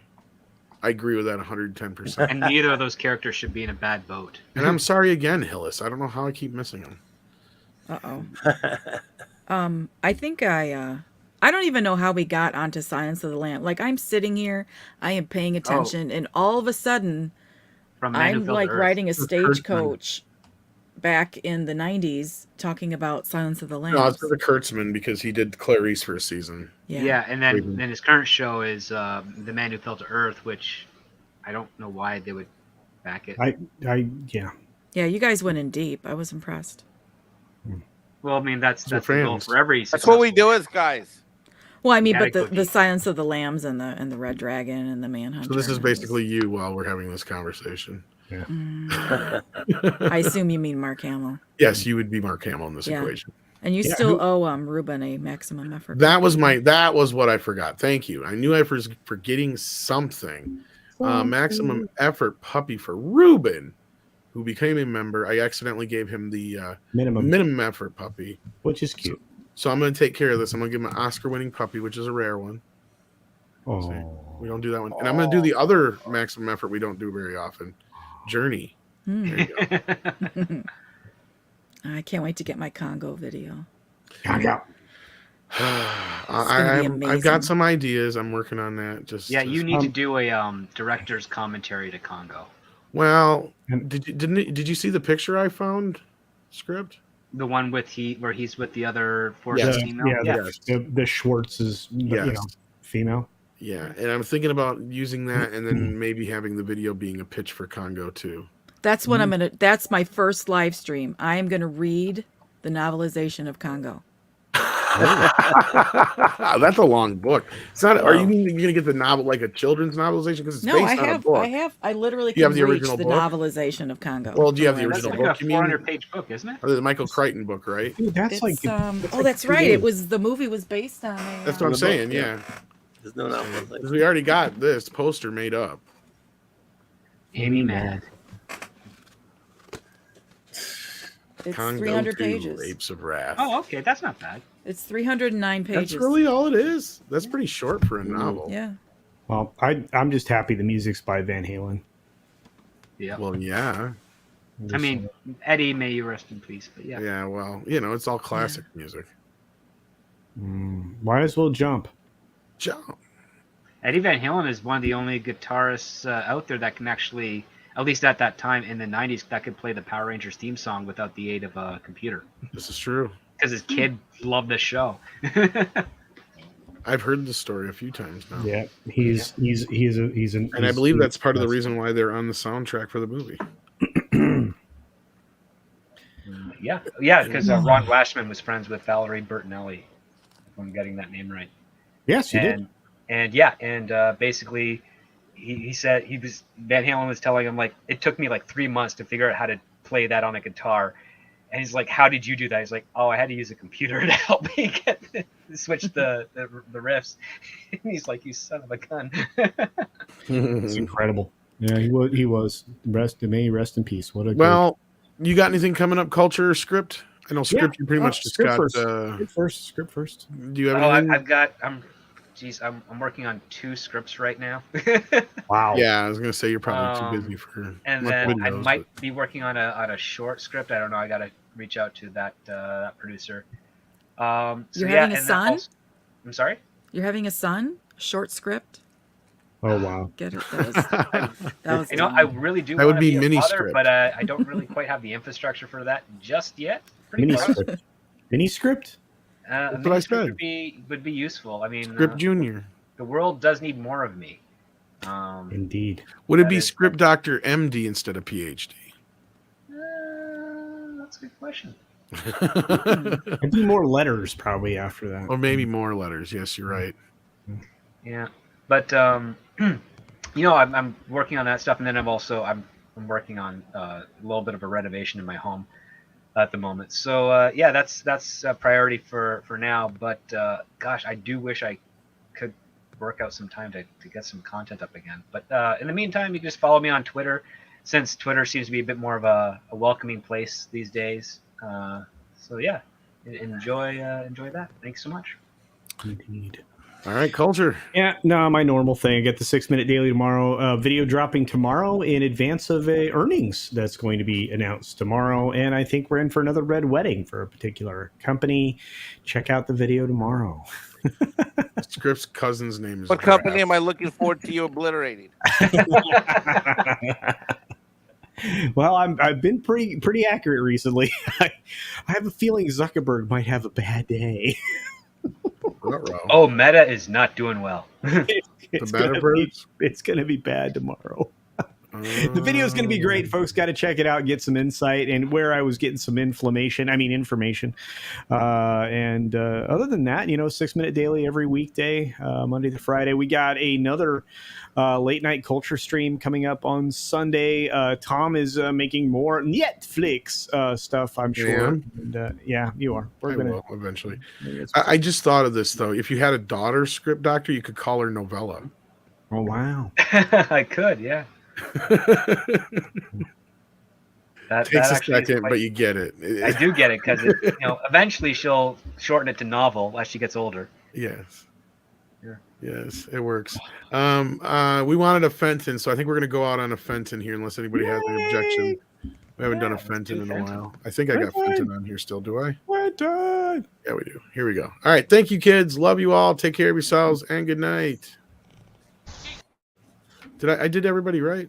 Yeah, wow. Hopefully not on. You did everybody. Wow. I did everybody on stream, right? Okay. Yeah. Oh, don't forget, right now we have this T-shirt that's limited.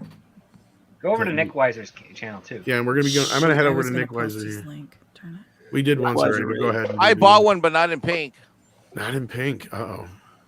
That girl models the hell out of that shirt. She does. But anyway, Fenton.